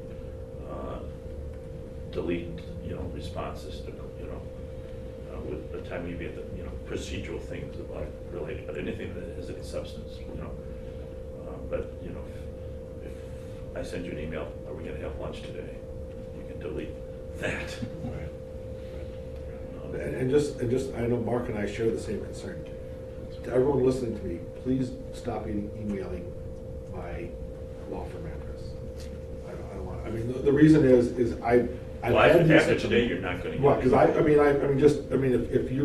Ann or Steve or Mark, don't email me, because I've had the experience of having my law firm's computer hard drive imaged as part of a subpoena, because it was involved. So, and the last time I was on the elections board, I was sued off, because you just sued it. That's kind of why we're doing it Yeah, this so way. I prefer not to, because my partners will not be happy if Neither will our mine. IT department has to say. There was less of a subpoena. problem with former judges. Right, so.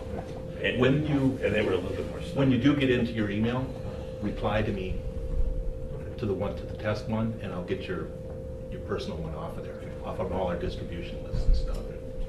Everybody should do that. When I confirmed some stuff from the ethics meeting yesterday, I did send it to both of their emails because I wasn't sure, but you're in a position. And what is our email address going to be? Your email address, Ann.Jacobs exactly. at wisconsin.gov, although you can say 6 keystrokes by simply saying at wi.gov. You really don't That's have. not on here. No, it's not. Whatever's in bold at the Okay. top here, So give that to me, I'm not, whatever's in bold on the top of your IAM sheet is how they have your name. So it'd be don.mills@wi.gov. is there a space? No, there's a dot. There's a dot. Okay. Caps or? Doesn't matter. First name, dot, last name. What, but they got my middle initial here, so. That won't be in there. So that's Ben Thompson? Yep. N.Thompson? Mark.Thompson. Say? Yep. Mark.Thompson. Right. At wi.gov.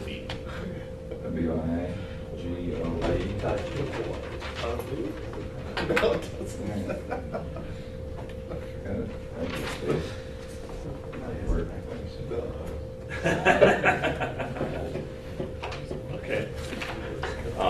That being said, email addresses, what kind of contact information are you comfortable with on the website? We currently list the board members' names and their pictures, and we will capture your pictures at some point.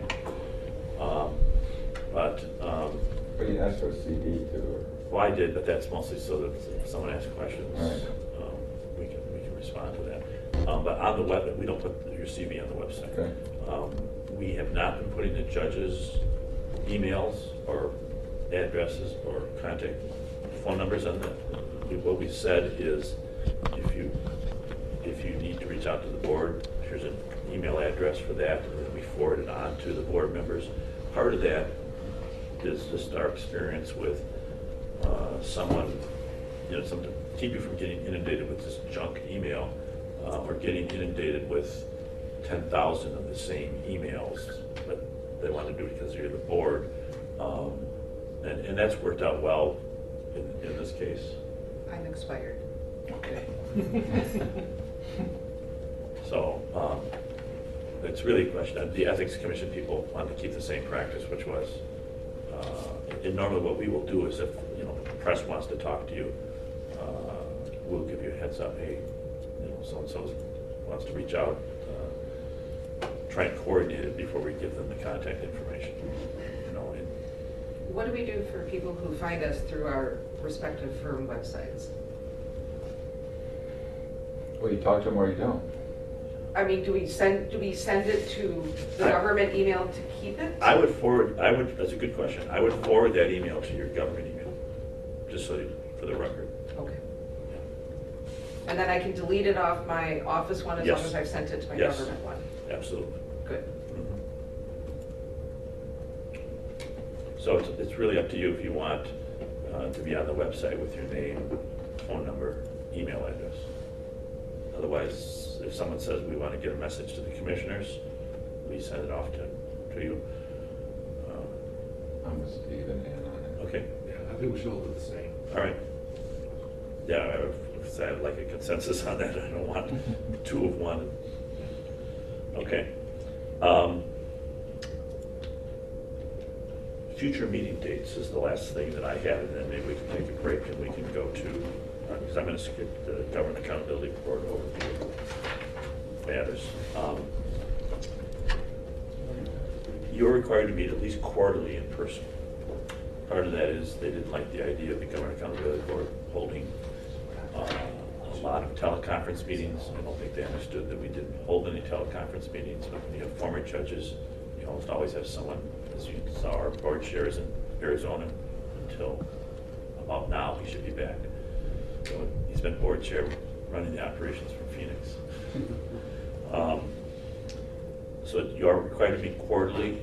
I think you'll definitely, and I'm not asking you to plan meetings now, but you will definitely have to meet before September 15th to review the staff's proposed budget and make changes, because you have to submit a budget by September 15th. Then you'll probably need an organizational meeting after June 29th. So you should, what I would suggest that you do is look at your calendars for what's going on between June 30th and September 15th and send me, here are weeks I cannot meet, just so that I can then share them with everybody, so that when we get ready to plan the next meeting, we know clear things that just aren't going to work for everybody. And obviously, we've got 2 more commissioners, we'll have to juggle with that, but I wanted to alert you to the fact that you have to have those quarterly meetings, and you need to have a meeting for the budget, just so. If you can't attend a quarterly meeting in person, are you prohibited from participating? No, I don't think so. It just says, I don't think it just says they shall meet quarterly in person. I think You if mean one on phone? person, if one person. Right, if one we're person snowed called- in or if one what person have called you. I in, would hope we could do that. Yeah, but I think what they don't, I would read this and look at my attorney as well. I don't think it means that someone couldn't participate by phone. No, I think It just it's- couldn't have the entire Correct. meeting by phone. It can't be a virtual meeting. It Right. needs to be Correct. Yeah. at tables and chairs. Right. I mean, don't you think we have to meet on the 30th and pick a chair? Well, it's your first meeting, so if it's, whether you meet on the 30th, or whether you meet the day before, the Friday before the 4th of July, I don't think you're required to meet on the 30th, it's up to you. There's the advantage to meeting on the 30th is. It's open on my calendar. It's open on his calendar. Well, That's all. it sets a tone for the new agency, the staff. You know, you're gonna meet some of the staff already today, but, you know, that's really your call. You know, I'd ask my fellow commissioners to think about it. I don't think there's any downside in saying we're up and ready and we don't have to meet all day, right? Right. But hopefully you have enough, you wanna talk about a few things besides who the commissioner, the chairs. No, right now, I'm not trying to set an agenda. I just was throwing out the 30th as a good thing to me. If it could be in the afternoon. I have depositions that morning. I wouldn't be able to be in Madison until mid-afternoon. I can try and move those if they're far enough away. The If 30th it's work open for on you, everybody Steve? else's calendar, I probably can move Just them. coming back. Oh, so will you bring a wallet? Smoke them all out. Is that allowed? Can you bring a wallet or is that, go ahead? You guys can give each other gifts. We can? Yeah, each other.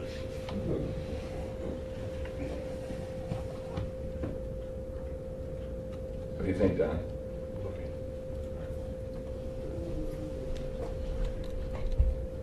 No, I think I can do that. Okay. I'll let my staff know to move those right away. I'm pretty sure I can. Okay. But I can also meet in the afternoon. Well, we'll just leave it as June 30th for now, and the time can be settled later. Well, I think that, what do you want to do? Let's just set it 9 or 1 or? Set it for 9, and I will keep everyone in the loop if that doesn't work, but I'm pretty sure I can have an answer in the next 2 days. Okay. It's not an expert or anything, it's just, should be movable. I'm not sure if this is something that you want to discuss now, but internally, as we're trying to rebrand our media campaigns for voter ID and things, there's this internal, okay, what do we call ourselves? Are we the Ethics Commission, or the Elections Commission, the Wisconsin Elections Commission, the State Ethics Commission? I thought we're like Elections, Prince, elections. we're like Prince, the agency formerly known as HAVA. Yeah. No, we're not going there. Just a symbol. Yeah. Reed's first job is gonna be to come up with a fancy dancy Logo. logo. Yeah. Go for it, Reed. On that, it's really a comfort level. I always like the Canadian version, Elections Wisconsin. There's, you know, like Elections Canada, but that's just me looking at things bigger. Everybody shakes their head. Just you, Kevin. Yeah, I know. You know, we always wrestle with the Government Accountability Board as the GAB, because I think we all cringe when someone say, well, GAB this, GAB that. You could easily become the SEC, and that has other connotations. So, again, it's not something you might want to have some sensitivity to it. I'm just raising it here because, you know, Reed's going to be meeting with people about changing our advertising and things like that, and what we put up on the website, so. In addition to the letterhead and. Every single envelopes one. and- Yeah. One thing I can tell you is when I talk about it, people assume I'm talking about a county or a municipality. If I say, oh, I was just appointed to the Elections Commission, they think I'm talking something very local. Yeah, I mean, and even in the job announcement, I said the State of Wisconsin Elections Commission. It used to be the State of Wisconsin Elections Board, right? It was just the state. Oh, election- Wisconsin State. It was the State Elections Board. State Elections Board, that's right. It was the State Elections Board, you know. State Board of Elections is what some places use. Does the staff have suggestions? I mean. Well, mine got shut down, so. Well, Wisconsin elections is not bad. Or web. What? Wisconsin? Oh, since we We're keep- WEC. we're WEC. Well, we just say Wisconsin elections. Wisconsin Elections Commission. We do refer to all of our forms, like we have the GAB 131, which Right. is our registration. Before it was the EB 131. Right. And so, looking at how the acronym or whatever we would name, you know, what the naming convention of our form does impacts that because we say it every single day. I thought we were pretty much going with EL for forms. EL, that's the admin code, that's what the admin code switched to, so Yeah. all our, yeah. What is our admin code? The admin code will be EL-2, chapter 2, EL, so elections. And ethics is ETH, that's just what Legislative Reference Bureau The suggests. point is, there are just all kinds of things that will have to be changed. Yep. Once the Question is, decision is made. So. Do we want to just be change it once, WEC right? or WEC or SEC or ECW? SOEC. If you put Wisconsin in there, they hopefully will know it's not local. Yeah, well, I think that, you know, there's something to be said for Wisconsin elections. And even will be easier for people answering the phone than government accountability board. That's a lot. Then what is the ethics? If we're WEC, then what is the You ethics? know, they wrestle with that themselves too. But yeah, they You do. can't have two WECs. You could do WISEC, that way we're not confused with We Energy.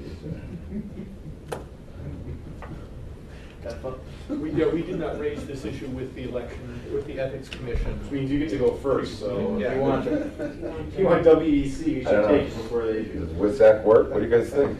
Come on, you must I have think thought it's about good. something. I think WEC makes sense personally, but. And then what would You not that be? WIS? I was thinking WISEC. We don't care.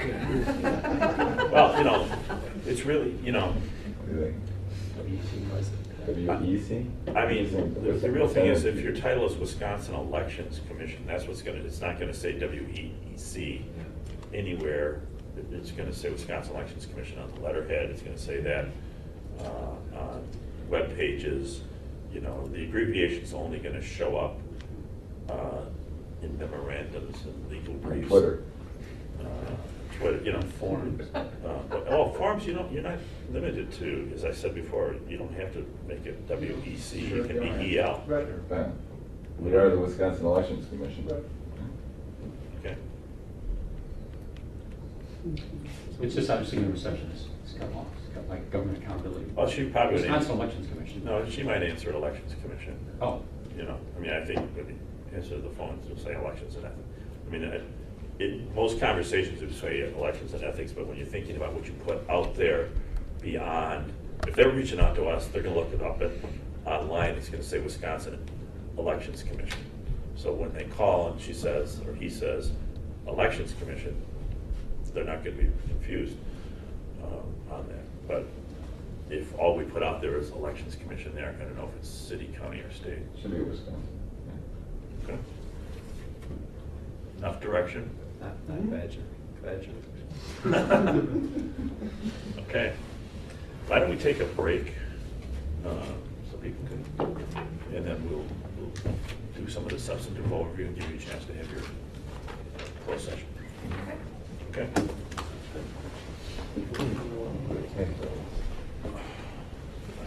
So Sherry, I forgot.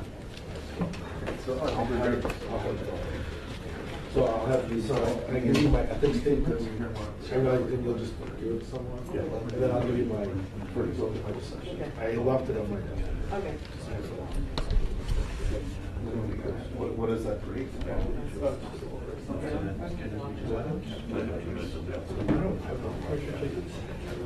What is your availability? You want it to be done by noon?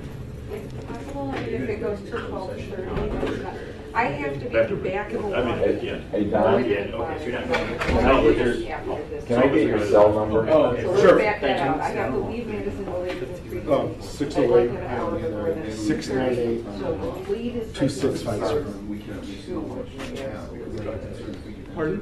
You know, witness, Logan, There's and the Sal. presentations plus the closed session. If it goes till 1, it is not yet. I can make that work. I'll just let my staff know to. Okay. bump. Just so you can- Okay, all right. No, I haven't talked to her. Okay. and my concentration is on sport my side football. Well, So, Don. I did notice that it does not What did you appear think to be about the yesterday's- first time. Oh, no. that, I know, at some point. So now, At some point. I got over I that guess real I'll quick. be Did you? writing some of Yeah, that. that was pretty good. It was- I didn't see I how- just, you know, that's interesting. On my sister's birthday, September 3rd, 2015, I called her because she lives in Des Moines. And I told her, I said, Sandy, remember today, because I'm calling it that Donald Trump is going to be The heck is It's this? just coffee, Nominee. coffee all over the floor, you know?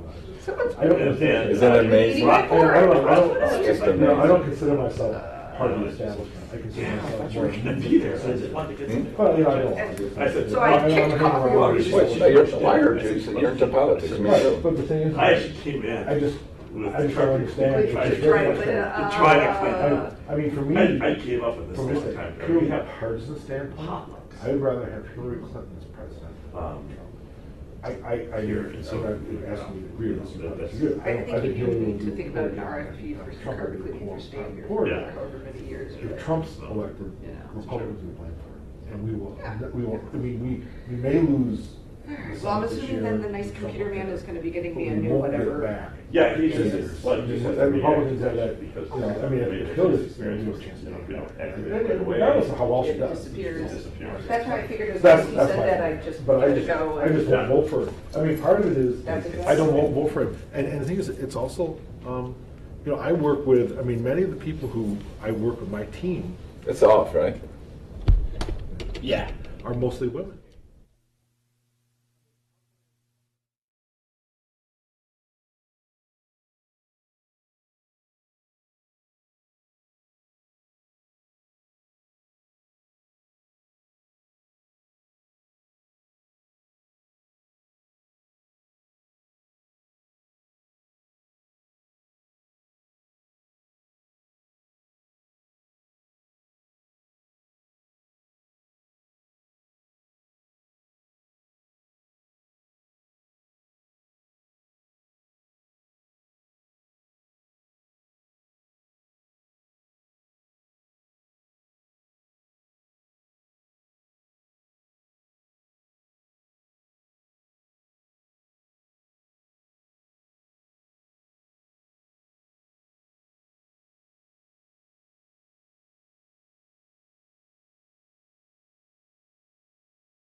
each other. You gotta know each other. Oh, yeah. Check each other. That's how you Of course you form can. Actually, that was one of our- Are you guys, what law school? I'm Marquette. See, now, so we can, I mean, I'm in Wisconsin, we can just text each other and rib each other about things. What's the real, there's nothing to say. Oh, Yeah. I No, think mean- Dan's in Wisconsin too. Third generation. See, part of my problem is that I'm from the real law school, by the way. Well, see, the fact that they have to say that tells you something about the half my insecurities. partners in Milwaukee are all I started out as an Big assistant DA in competition on the Washington front, County. so. They're like, Wisconsin, so you don't really know how to practice law, do you? Well, It's just whenever you an go ivory outside- tower. Yes. Every single Washington County attorney, they all said that to me, because they're all from Marquette. Okay, so the final substantive thing is an Elections Commission overview, and I've asked Mike to sort of take the lead on this, and there'll be different staff that he will mention as we do this, and Mike, you're comfortable to speak from wherever you want. Okay, good morning, everybody. I'm going to try to go through this fairly quickly. A lot of it is covered in the transition plan. We're happy to handle questions, but I think we thought it was important for everybody to start off with sort of a common foundation of some of the main things that our elections division does and that the Ethics Commission will be responsible for. I'm going to rely on some notes so I don't stray too far off track. We are in a little bit going to bring in our staff just to introduce themselves quickly. We have a fairly small staff, and we thought it would be helpful for the commission members to at least be introduced to them. So you have a transition plan, Kevin mentioned in your binder. The intent there was to try to provide some background to the commission members and a roadmap for both the commission and the commission staff in its initial, and the management team in its initial months. It sort of tries to outline some of the most. Are you already asking the question? Sorry. Kate mentioned a transition plan. And this is your transition plan, so there are two different transition plans. Two different, Okay, we all right. focused on the substance of what the commission is Right. responsible for. So that's under tab B. Just to be clear, they're not inconsistent. One was just a transition and. Right, the DOA is. The DOA is not addressing our substantive issues. Exactly. Okay. It's the finances, the staffing, splitting the agency, the mechanics of how that transition happens. So Director Kennedy had asked both Jonathan Becker and I to prepare transition plans so that somebody stepping into the commission, the commissioners, and the management of the new commission would have an outline of what are the most important things that they need to keep track of, at least through 2016. And so that was the purpose of putting that together. You may want to, I know we just sent it to you yesterday, but it's something you may want to continue to refer to during the initial months of the commission to make sure that everything is staying on track. I'm going to really start at really the last piece of that transition plan, but if you want to again refer to the organizational chart in the binder, as we already mentioned, we rely significantly on federal funds, HAVA funds, which every state received after passage of the Help America Vote Act in 2002. Wisconsin received roughly $53 million in various funding streams to be used for a number of different purposes. One of the major ones was to develop our voter registration system. Also helped to replace voting equipment, fund our agency initiatives and staff as permitted under the various funding streams, federal funding streams. That also includes training local officials, providing voter information, evaluating and testing voting equipment, our accessibility programs, and a number of other matters. We referred to the org chart previously, and those positions that are in gray are the federal positions, federally funded positions. The Elections Division and the Elections Commission does, and the Elections Commission will rely heavily not only on its program staff, but Sherry's administrative staff for all the human resources, budgeting, finance, procurement tasks, as well as Nate Judnick, the staff counsel, Reed Magny, our public information officer, are all involved in what we need to accomplish from a program perspective. So those HAVA funds, the way that they have been managed under the JAB and Director Kennedy, since we received them, we project that they will expire sometime between mid next year and probably the second quarter of that fiscal year. And so we think we manage those funds wisely in order to preserve them, to fund the initiatives and the staff. We have had discussions with the legislature over the last several budget cycles to let them know that this date is going to be coming up and that those funds would need to be replaced.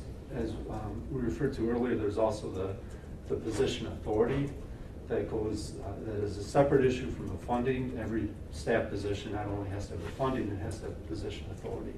And for a long time, all of these positions were scheduled to expire at the end of this fiscal year, at the end of June.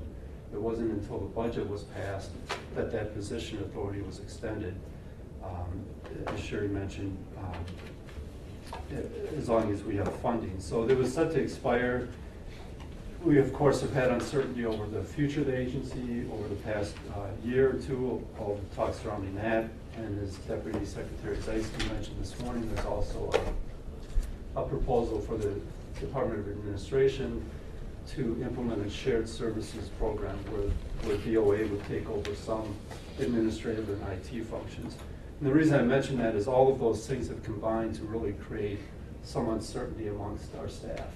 And as Kevin mentioned, we've had some turnover, have lost some really excellent people, and many of them have pointed to that set of circumstances: uncertainty about the position authority, continued funding, whether their position would be part of what DOA takes over. We have been without an accountant for the last 9 months, which is really almost unheard of, I think, in a state agency.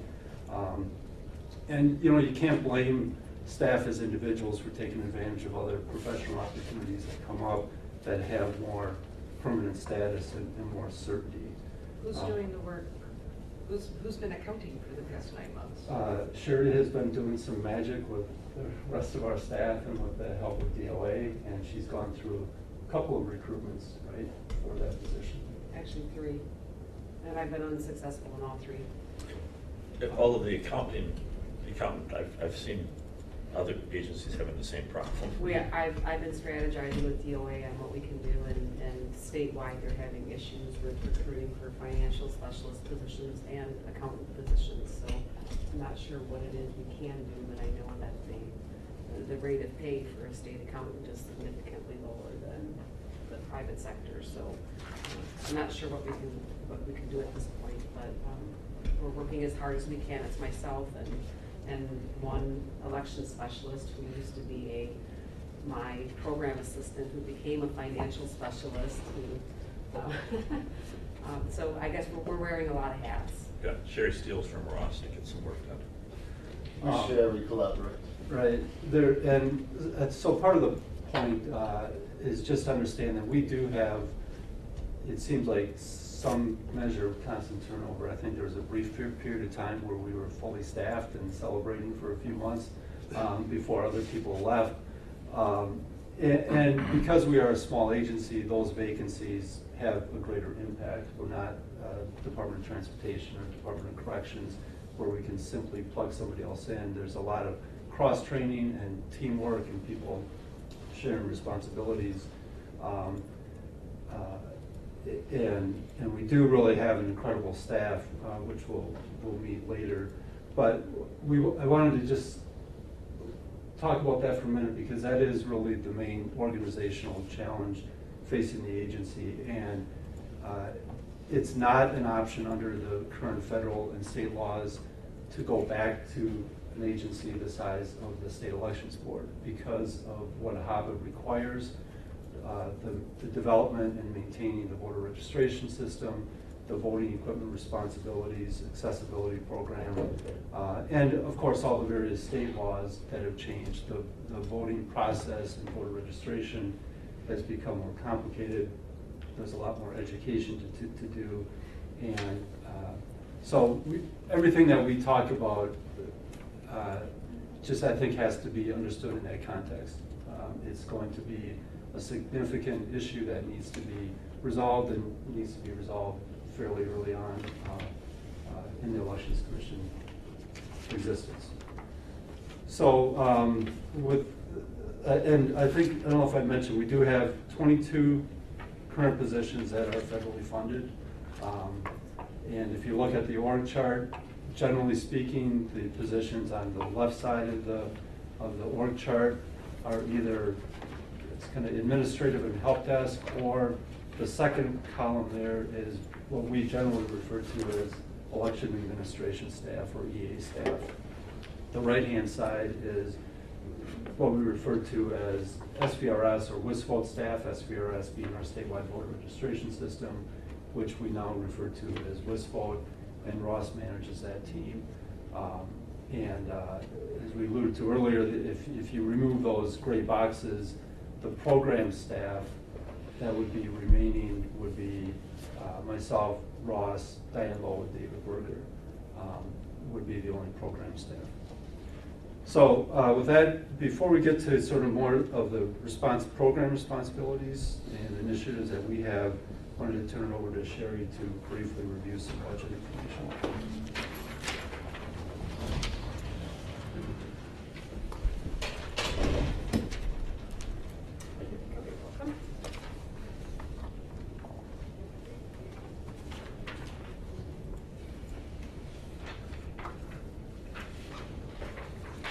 Thank you, Sharon.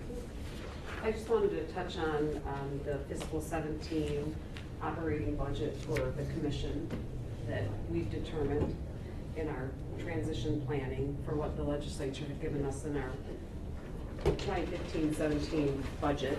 So for the Elections Commission in general purpose revenue, we staffed 9.75 FTE, and our operating budget for next year under that appropriation would be 1.938 million, of which most of that is for permanent position salaries, as you can see, and fringe benefits. And under the LTE line for GPR, it is $29,800 is allocated for the commissioners' salaries and commission meetings, which is quite low, so we will probably have to address that in some form and try to get additional funding for the commission. I don't think so. Get $450. Well, I meant per diem, your per diems and costs. Per diem. Yeah. Costs for meetings. But it's different salary. Yeah, it's under that salary line is where we pay you Got it. from. All right. So that's, the 29.8 has been allotted for that. The second part is the HAVA money, the federal money that will go away, which funds 22 positions. And the operating budget next year for that is roughly $8.9 million, of which most of that is for permanent position and salaries and fringe benefits. The voter ID training is the next one, and that's for training clerks on voter ID, and that can only be spent on that initiative.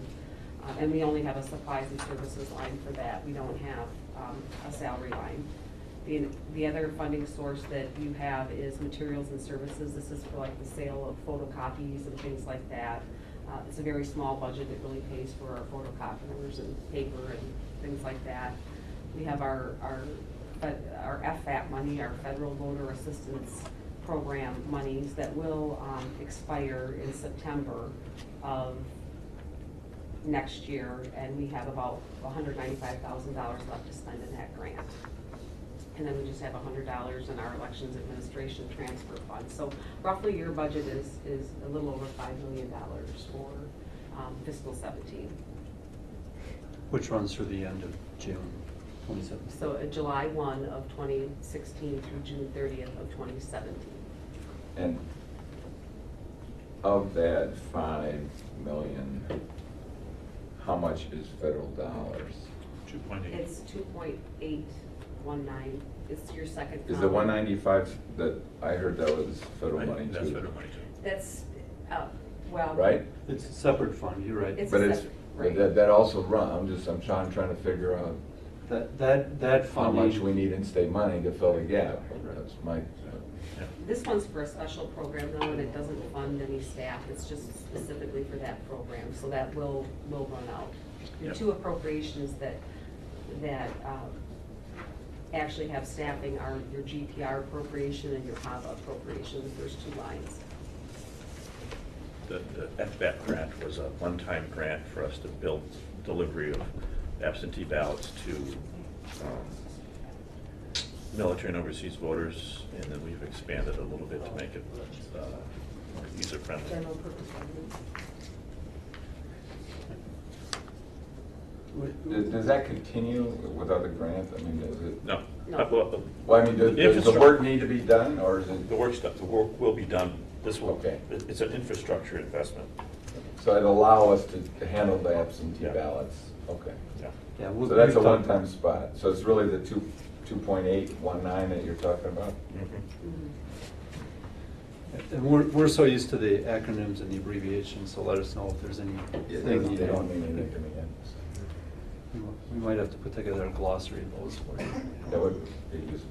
Those fees that GAB set at the last meeting for downloading, is that gonna generate any money in the future? Big money? The data. The data. Oh. Yes, it does. It generates a healthy amount, about 100,000 a year, not much. It varies based upon the Yeah. election cycle, whether it's a fall election cycle, we get a lot more requests. So this fall, we certainly will. I should mention, as far as staffing goes too, under our supplies and services line in GPR and the Help America Vote Act funds, we do also fund our IT contractors that work full-time. I think we have 5 of them that program our, all of our various HAVA applications. So even though they're not in the staffing portion, they are considered a service, so they fall under that category. Are those folks on our chart? No. They're not because they don't have a number and they're technically not employees, they're a service that's provided to us. So in addition to our gray folks who disappear without that funding, there's 5 additional computers, Four. 4 additional computer spots that would also disappear when the HAVA funding disappears.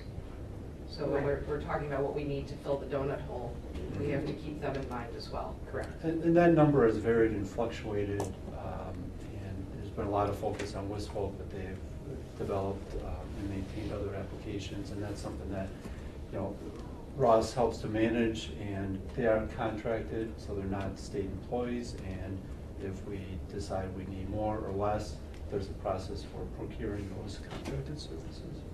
If So we have the it's money not- in the budget. If we have money Right, in well, the right, budget. right. And I guess my point is that we may not know for a little bit going forward if we need 4 or 6 or 2 on a more permanent basis. Of the 2.8, I mean, I don't know all the details. I know you said earlier about 1 million or so was for the 22 positions, maybe a little more than 1 million, I think. Is that Yeah, it's something- like 987. the operating budget, so if you look under Right. permanent Well, there you salaries, go. it's 987. Right. And then supplies and services, that's the, how much of that goes to the locals? I mean, of the 1.4, is any of it? Or- It's just operating expenses. No, the 1.4 million. We don't give anything, that would be a separate line that would be called local aids. So So so none of the HAVA money goes to support? Not anymore. Not anymore. We bought voting equipment for them. Yep. That was the main thing that we did, but, you know, it just was, I'm sorry? I was just gonna say, certainly our training and our services, the direct. Right. Yeah, but Well, we're and talking Wist- about and Wistful- giving them money, and we didn't give them any, in fact, we never really gave it to them. We said, we're gonna buy this voting equipment, it's yours, rather than give them the money to buy it. Reimburse them for the Yeah, expense. we reimburse them. So, Mike, just a point of interest, does the Ethics Commission have the same kind of dependence on federal dollars that we do? No. Like, They- it's a they- smaller number, I know, but. Their dependence is on lobbying fees. They don't get any federal dollars. And, you know, and Don can speak to this from his experience, you know, when it was the elections board, there were 2 program staff dealing with elections besides myself and our staff attorney. So the Because federal dollars are unique to us. Correct. They're unique to, of the 2 agencies, yeah. Every state got involved in this. You know, we started, when the Help America Vote Act was passed in the fall of 2002, they had over $3 billion that were distributed to the states. Our share was $50 million. You have to remember back in the day, we had poll lists. Yeah. We didn't have registration, there was no statewide registration. That's the huge part of the difference. And maintaining that and building the infrastructure. That and also forcing the state to be responsible for elections because, to use the F word, Florida was, really several little fiefdoms within the state. And the idea was let's have some centralization in this, where the state clearly was in control. Well, Florida with their 70-some counties compared to Wisconsin with its 1,854 municipalities. Any other budget questions? Okay, so to try to move this along, our staff has come in, and this is the Elections Commission. Elections Commission. So you will be meeting more of them during some of the commission meetings when they make presentations, and we could spend an hour. I could talk about what a great job all of them do and all the skills that they bring to it. For now, I'm asking two things of staff. One is if we could quickly go through introductions, the usual name, position, how long you've been in this profession, and then I'd like the program staff at least to stick around until we get through the EA presentation, and before we bring the WISFO people in, we may need some help answering some questions. So, Diane, do you want? And also one caveat, the commission members learned today that everybody has a position number. You don't need to disclose it because you probably don't know it, but it's on the org chart here. Or if you share yours, we'll share ours. We just got today. So, Diane, could you start? Diane Lowe, I'm the election specialist, and I've been here 21 years. Hi, my name is Richard Radecki. I'm the accessibility coordinator for the agency and also the program lead for our voting equipment testing and certification program. I've been here since November of 2011. I'm Jennifer Webb. I'm an election specialist on the election administration side with Diane, and I've been here for about a year and a half. I'm Megan McCord-Wolf, and I am the voter outreach specialist, and I've been here since 2011. I'm Marnie Martinson. I am receptionist and office support, and I've been here. This is my third week. And I'm Marianne Griffin. I am also an election specialist and have been here for about a year and a half. Hi, I'm Jennifer Johnson. I'm an office operations associate, and I've been here for 4 weeks. So, welcome, commissioners. My name is Allison Coakley. I am the training coordinator for the elections division. I've been here almost 11 years. And Don, nice to see you. I was a page in the Senate when Don was working as an aide. Good morning, my name is David Berger. I'm also an election administration specialist with Diane and Jennifer and Marianne. And I prefer to count in the dog years of elections, and so this is my third presidential election. So what I wanted to run through item 6 on the agenda, we're really at the election administration, item C there. And I wanted to just kind of touch on, again, some of these things are covered in the transition plan, but just to give you some examples of what we're working on and what the responsibilities are. So election administration, we think of as we have some state level responsibilities that we take care of in our office, and then we have a lot of responsibilities related to assisting local election officials. So a few of the examples that we take care of here, for instance, right now we're working on the ballot access process for the fall elections. That means assisting candidates who come in who want to file their paperwork to qualify for the ballot. We track all those filings, make them available to the public. Our staff reviews the nomination papers, counts all the signatures, makes recommendations about whether or not that candidate has enough signatures to qualify for the ballot. We prepare reports to the board or to the board to make decisions to certify candidates. You will probably hear us at the June meeting talk about challenges to those nomination papers. Anybody can challenge the nomination papers or the qualifications of a candidate. And there's a very tight time frame for us to process all of that and prepare the information for the board to make decisions in that last week of May and first week of June. And it doesn't help that a lot of candidates, of course, wait until the last minute to file their nomination papers. Other things that we work on are creating a ballot format, and that's something that Diane takes the lead on, and coming up with the format for ballots, trying to improve it, make it more readable. There are a variety of different kinds of ballots depending on whether they are going to be read by voting equipment or counted by hand. And then when the local election officials construct their own ballots with their candidates, we review the ballots, make sure that they comply with the recommended format that we have developed and that the board or the commission has approved. Like a lot of our projects, we solicit feedback from local election officials, voting equipment vendors, ballot printers, to try to get their input on the most effective ballot. We have now a more formalized process where we reach out to the party representatives in the legislature to ask for their input, to try to make sure everybody's on board. This is the format of the ballot, and to try to alleviate or avoid any concerns about, okay, the ballot is out there now, I don't like how it looks. We also, of course, certify election results. That involves receiving all of the certified results from the local election officials, prepare the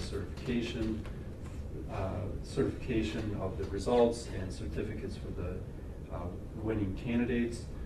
We develop all kinds of forms for clerks, voters, candidates that are all available on our website. And those are sort of the things that are cyclical projects. And then we have a lot of other projects that our staff works on. And just one example is electronic poll books that you heard a little bit about at the board meeting. And we have sort of started and stopped that process a couple of times. David Berger is our lead staff for doing the research and putting together information about what the options are for electronic poll books. And we'll be coming back to the commission at some point to, with some recommendations on moving forward. So that just gives you an idea of some of the variety of the state level tasks that we complete. So, and feel free to jump in if you have any questions, but otherwise I'll move on to the next item, which is local election official training and support. As we mentioned, Wisconsin is a very unique decentralized election administration system. We have 1,854 municipalities. Each one of those, of course, has a municipal clerk. As Director Kennedy mentioned, a lot of them are part-time. They have other jobs. They also have other duties, like issuing dog licenses, collecting taxes, creating budgets, things like that. We do not, of course, hire or fire or supervise those clerks. We also deal, of course, with the city of Milwaukee and Milwaukee County. They each have an election commission with a commission staff. So that also permeates everything we do, dealing with that entire world of election officials. They have a variety of experience and expertise and comfort level with election laws, legal principles, IT, and so they need to understand on a basic level at least what's required in the statutes and the administrative rules, and those statutes and administrative rules actually require a set amount of training for a clerk to conduct elections and for chief inspectors to be the lead poll worker. And we conduct that training. We've developed core classes that they start out taking. They need to demonstrate that they have received a certain amount of training in every 2-year cycle. And we track the attendance of the clerks and certify their attendance so that they're able to conduct elections. Beyond that, though, we have constant training opportunities year-round for clerks. We rely on a number of different formats. We rely heavily on webinars now. We've developed into a webinar program. Allison leads that program, and we will collect topics, either core topics that need to be emphasized year after year, or special topics that are more timely to certain elections or where we are at in the cycle. Just to give you an idea, a visual, this is our election administration manual, which clerks use to administer elections. This is our election day manual, which is at every polling place in the state.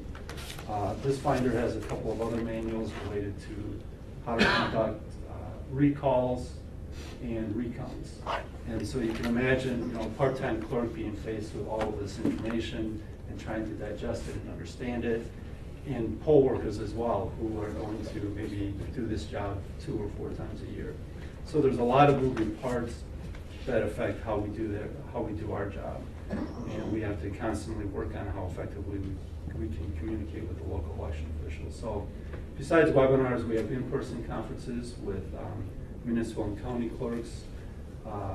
We produce a tremendous amount of written guidance, which is in the form of manuals, webinar materials, content for conferences, and also Reed mentioned clerk communications. Our website has a page for clerk communications, and we've developed an entire protocol where we will post guidance or information on timely topics, and we post it on that clerk communication page. If it's a high enough priority, we will also email it to every single clerk. If it's not in that high priority, every 2 weeks, we will send out a reminder to clerks, hey, check the page. These are the items we posted in the last couple of weeks. And again, that's kind of a protocol that developed after getting input from clerks about what is the best way to communicate so we're not overburdening them, but we're giving them enough information to do their jobs. Of course, there are a lot of legislative changes to implement, and we do have sort of this constant loop of training, coming up with topics, materials, and getting feedback then from the local officials, both about the content and how we are delivering it. Besides that more formal training, we have constant support to the local election officials, phone calls and emails every day that we field. We share with them, what lessons we have learned, what other clerks are telling us, but a lot of times it's just walking through a specific situation, voter registration, something happening at the polls, voter eligibility, questions about candidate filings. Could be just about anything under the sun, appointing poll workers, that whole process, creating ballots, rules for observers, how to conduct a recount. And so there's just, seems like an endless variety of specific topics, and our staff needs to have the familiarity to be able to answer those questions in a timely manner. So that's a quick summary of the local election official support and training. Moving on to the voter outreach aspect of it, as Director Kennedy mentioned, we'll probably have 3 million voters or more at major elections. The voting laws become more complicated. There's a greater need for voters to be prepared before they go to the polls, both for registering and for the voting process. So we communicate with voters, again, in a variety of methods, whether it's press releases or press conferences, in-person presentations.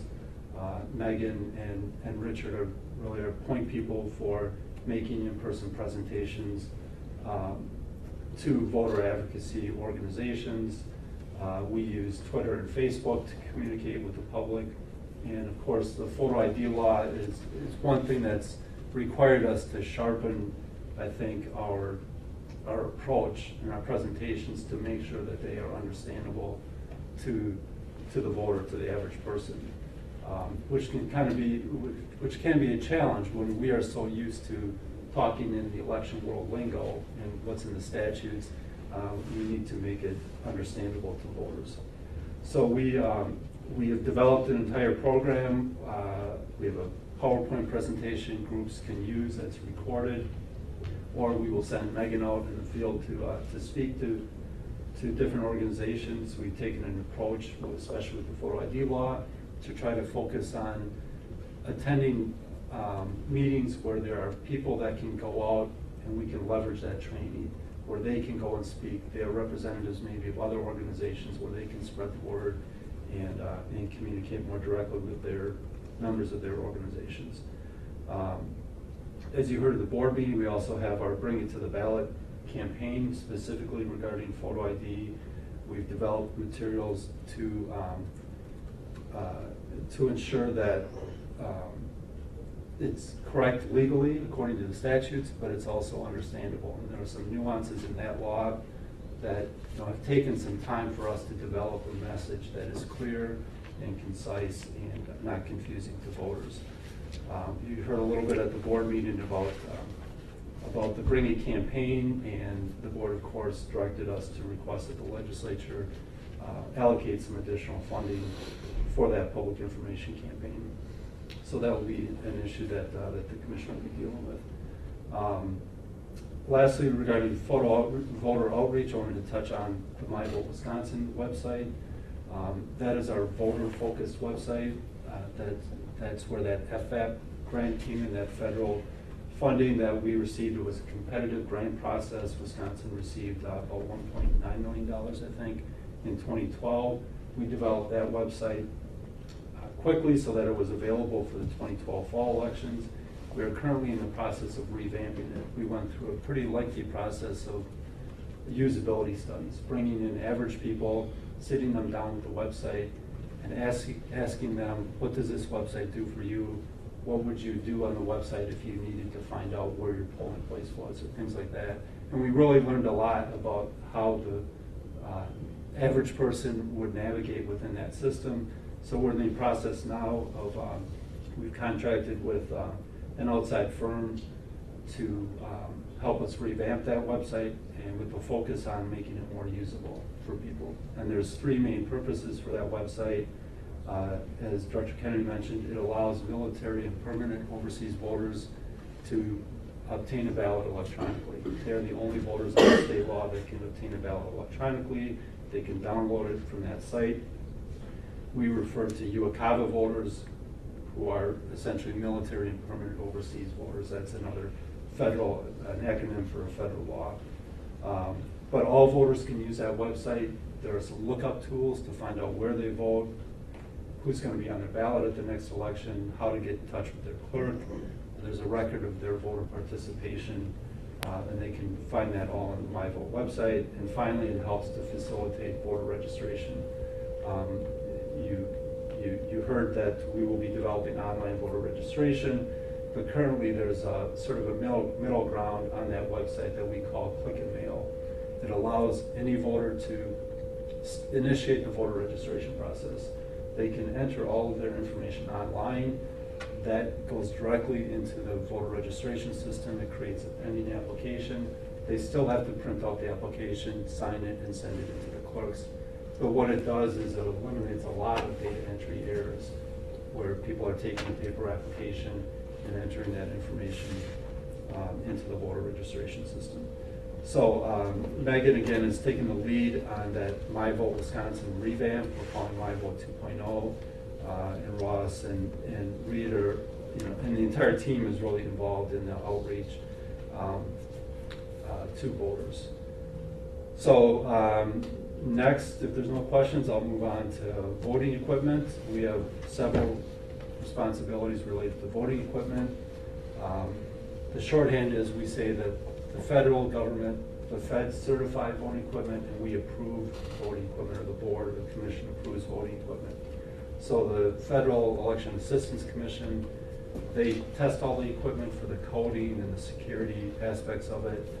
If they certify it in general, then it's available to be used in Wisconsin if the board approves its use. And so we go through a testing protocol, which we call functional testing, to make sure that the equipment is going to comply with the state statutes. We test the equipment in the office here, and then typically we'll also take it out on the road to test with local election officials. And usually what happens is a voting equipment manufacturer vendor has a piece of equipment, and they've generated some interest in the state of Wisconsin amongst clerks who are ready to purchase new equipment, and that's when they come in and say, we'd like to get this equipment tested and approved so that they can make it available.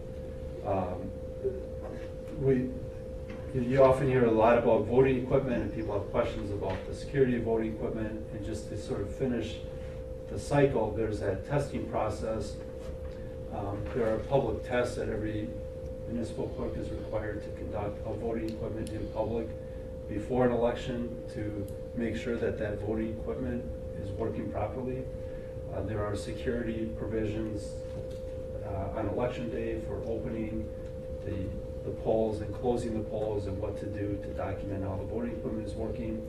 We also have what are called post-election audits after every general election. So after every November election, the statutes require a post-election audit of voting equipment. And what that is basically is that we will draw at random a number of municipalities that have to conduct audits of their voting equipment, which means essentially they are hand counting their ballots and checking against the results of the voting equipment to make sure that the voting equipment is operating properly. Those results are sent to our office and we evaluate them. Sometimes we have to send things back to clear up the question, and then we have presented a report to the board after every general election about how that voting equipment is performing. And happy to report that although we've had a lot of aging voting equipment the last couple of years, it is standing up and it is tabulating the ballots appropriately. We track all the voting equipment that's purchased by counties and municipalities. Unlike some other states, voting equipment purchases are the responsibility of the municipal clerks. The state doesn't purchase the equipment. What happens in reality is that a lot of counties, it's to their benefit to have the same type of equipment operating throughout their county because the results are tabulated and sent to the county. So a lot of counties have been coordinating purchase of voting equipment. A lot of counties will offer some cost sharing to say this is the type of equipment we're settling on. The county's going to kick in X amount of dollars, but everybody's going to use the same type of equipment. And again, that's we have a team approach to almost everything we do here. That's a program that Richard Rydecki leads for us along with other team members. Another, and I think the last initiative we have listed in this section is our accessibility initiatives, which Richard also leads. And the centerpiece of that program is our accessibility audits. This is something that, as far as we're aware, is not done in any other state. Some other states will conduct an audit of their polling place, but no other state does it on election day. So we send out temporary staff that we have hired and trained. They have a list of things that they are checking from the parking lot into the polling area to make sure that it is accessible to voters who have disabilities. We have, this is described in our transition report. I think we point out that it's a model that's been cited by the Presidential Commission on Election Administration for other states to look at. Our goal is to visit every polling place in the state through this program. It's a bit of an elusive goal because polling places can change. Municipalities can change their polling places. There's roughly 2,800 polling places in the state at a major election. But we're working our way through, and Richard and our staff come up with a plan before each election, depending on the number of temporary staff we have available and what locations we still have to visit, to try to hit all of those polling places. It's a little bit of a art because we need to deal with weather and how far people can travel and whether we need overnight stays, things like that. But clerks, when a municipality designates a new polling place, they are required to essentially do a self-audit and try to evaluate whether or not it is an accessible polling place, and they report that information to us. Our project to try to visit all polling places is on schedule to complete over the next year. As I mentioned in the transition report, though, the funding for this program is expiring this year. And so we've developed a plan to try, because there's some crossover between what those funds can be used for and our other HAVA funds, we've developed a plan to be able to, we think, continue to operate that program at least through next spring's elections. And then the commission will need to decide whether that's a program that it wants to continue on moving forward and where the funding would come from. we rely, this is just one example where we rely heavily on IT. Our IT staff and contractors, in conjunction with Richard, have developed a program where we send out these auditors with a tablet. They conduct the audit on the tablets, then it's downloaded. We have a whole system where we then make that available to the local clerks after we do our quality control. We say these are the results of the audit. These are things that you need to pay attention to, maybe improving at your polling site based on the ADA standards. It's a lot, it involves a lot of diplomacy, I would say, and personal skills, interpersonal skills. You would hear Richard on the phone constantly talking with local election officials, explaining what the standards are, why it's important, and trying to really get away from the mindset that some clerks or maybe governing bodies have, that we may not have any voters with disabilities. And in reality, you never know how many voters you have with disabilities, and people who may not be showing up at the polls because they don't think your polling place is accessible to them. So it's really a municipality by municipality effort to try to improve, and we also produce a report. Richard produces a report every 2 years that's required to be sent to the legislature to summarize the results of that audit process. And it's really, I think, been effective in helping to remove barriers, and sometimes it's a very simple solution that we can help them with to make their polling place more accessible. We also, one other thing on the accessibility program is we have what we call an accessibility advisory committee made up of accessibility advocates, different representatives of different organizations.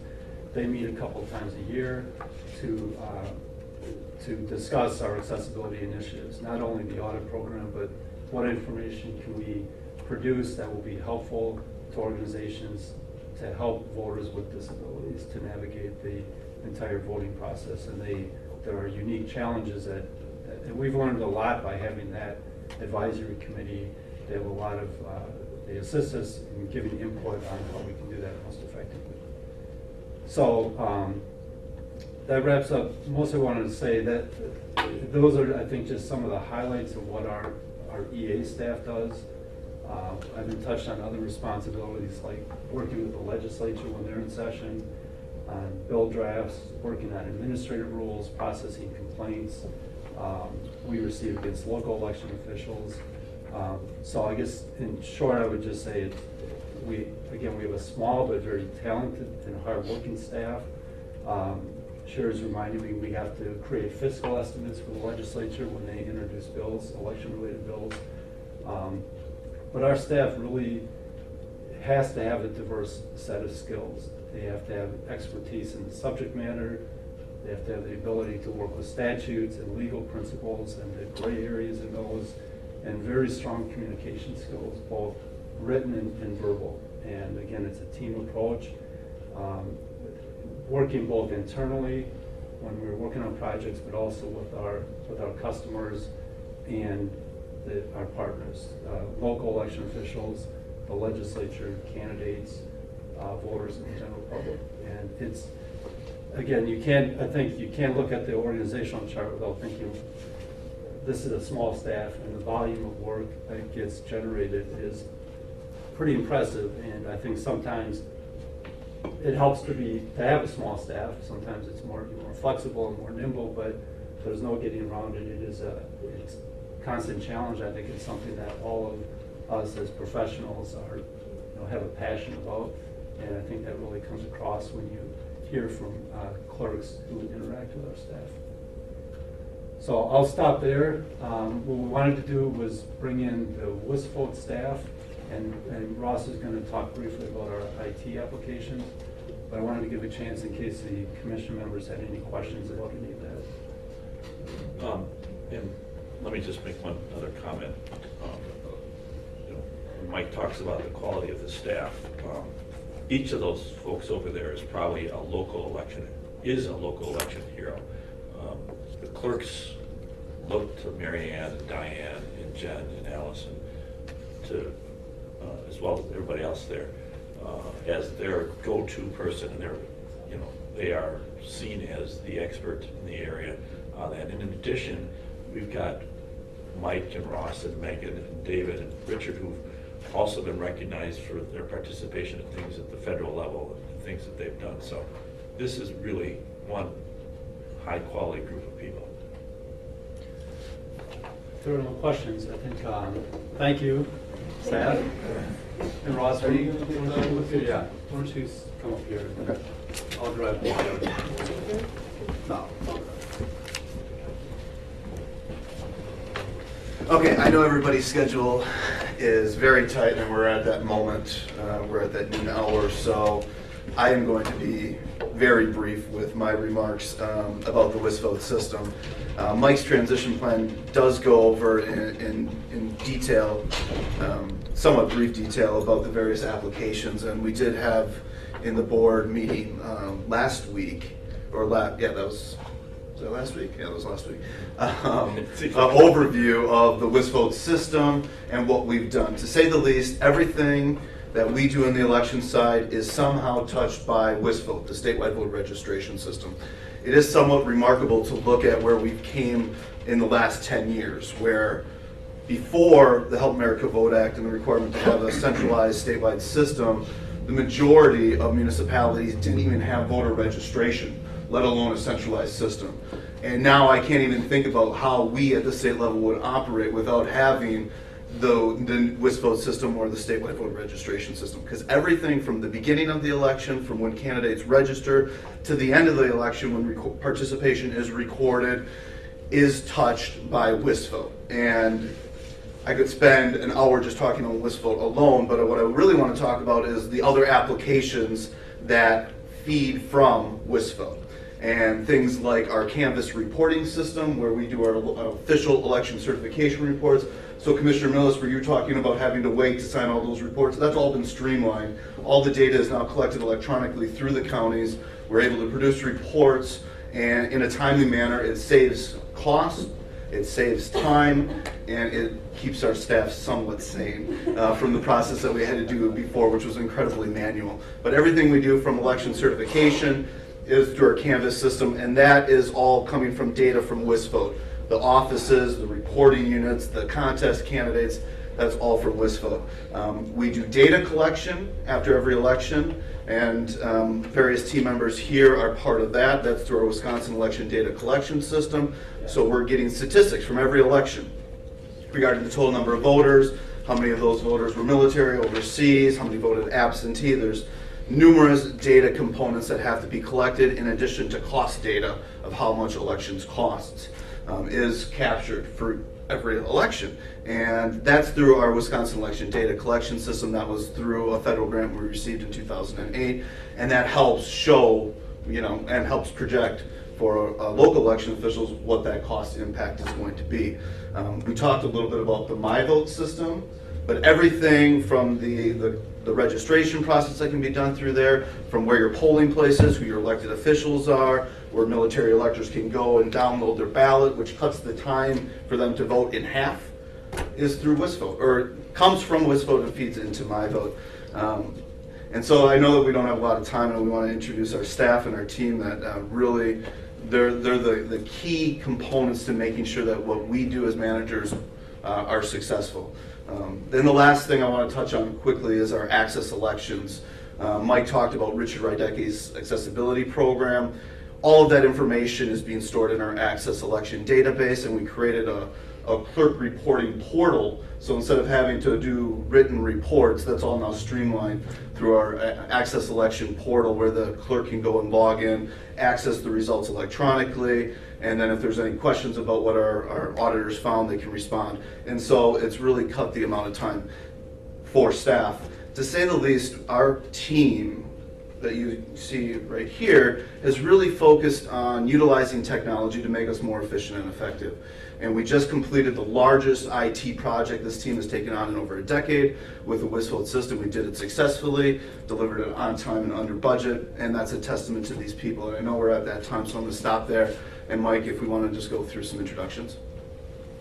Sure. Why don't we start with Mike Nelson? Okay.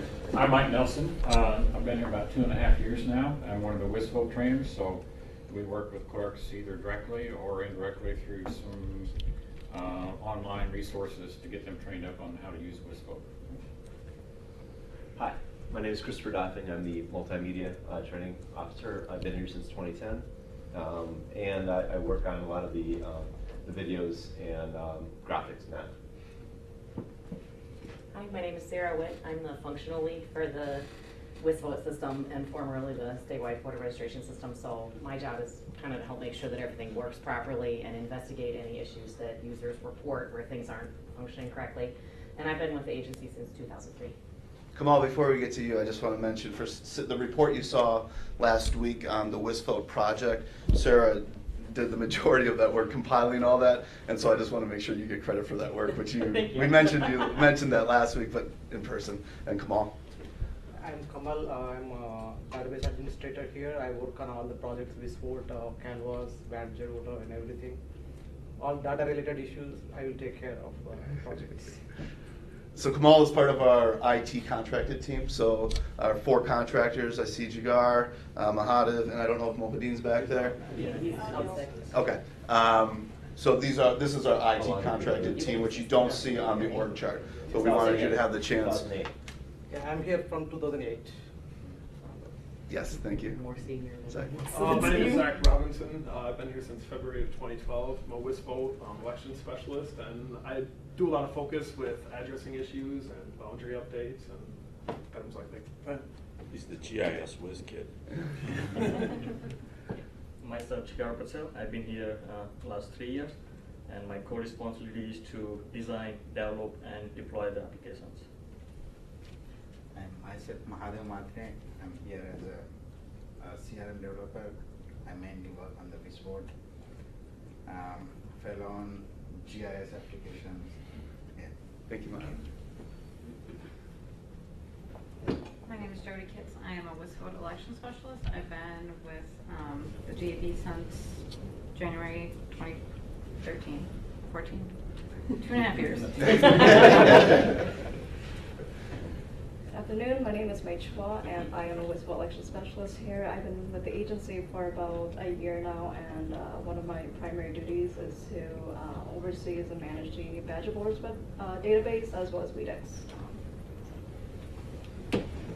Hello, I'm Ann Overly. I am the WISVO testing lead. I've been with the agency since 2005, and I basically work with the IT and functional team to test the different IT projects we have, and I also work with user testing, so with the clerks that we come in and have the test. I'm Tony Bridges. I'm a WISVO election specialist and have been for 5 months, and for 3 years before that I was an office operations associate working in basically every project that we have here. Currently I specialize in assisting with the WISVO program, and in particular with the absentee part of that application. And he's also our quasi-accountant. Hello, I'm John Haith. I work at the help desk. I work in computer functions, making sure clerks can get in, reset passwords, and help with other IT issues around the agency. I've been here for about 10 years. And John's the other person you can call with your email access issues. My name is Tiffany Schwer. I'm an office operations associate. Don't really remember how many years I've been here. Too many to count sometimes. As office operations associate, I'm one that you can ask to help you find papers, documents. I'm front desk also. I'm Steve Rossman. We met a little earlier. I'm IS Technical Services Senior, and also the help desk lead. Manage a lot of our interfaces with DET and the data center, that type of thing. Been here in June 6th, it'll be 10 years. I'm Juanita Borton. I'm a training officer. I've been here since August of 2013, and I guess I do training on WISVO a lot. Like that group before you, a bunch of local election heroes. Everybody's known by name by the local clerks. What I mentioned earlier, they'll call it, they'll want to talk to Tony, they want to talk to Juanita on this. In addition, Sarah, like some of the other people that were here before, it is nationally recognized for her contributions with election data and things. We get her involved in some outside projects, so it's a real tremendous group of people. So this is our front line. This team is where we have gotten that reputation from our clerk community from providing top-notch, excellent community or customer service, and that's something that we embody every day. They have put in so much time and effort leading up to this WISFO project, which has been done completely internal with the experts that have dealt with the clerks for the last 10 years through SVRS. So I know I can't say enough. I know Mike and Kevin, as well as the other managers, can't say enough about the quality of this team in addition to the EA team. They make us look good every day. Not to mention how many holiday hours they gave up in December to make sure we got WISFO out on time. Thanks, Ross. Any questions on this side of the equation for Mike? Thanks, I think you can see that Thank you. Buttons burst with pride with the team that we have working for us, working with us. And that applies to the people to my left and right and to Nate equally, so.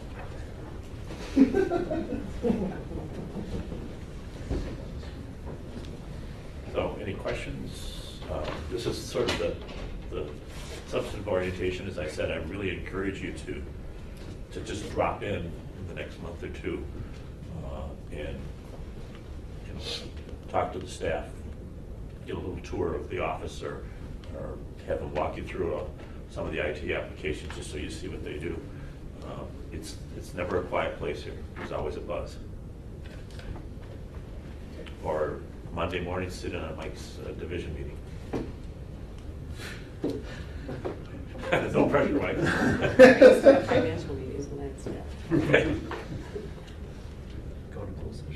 So with that, if we'll take a few minutes for Wisconsin I to break down, and then we can.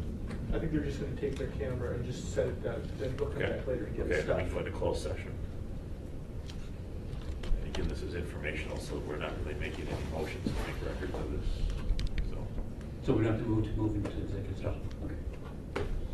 But notice it is, if you would. Yep. Okay. Okay. Okay. Is there a rest coming in? Yep, come on. Absolutely, yeah, this is the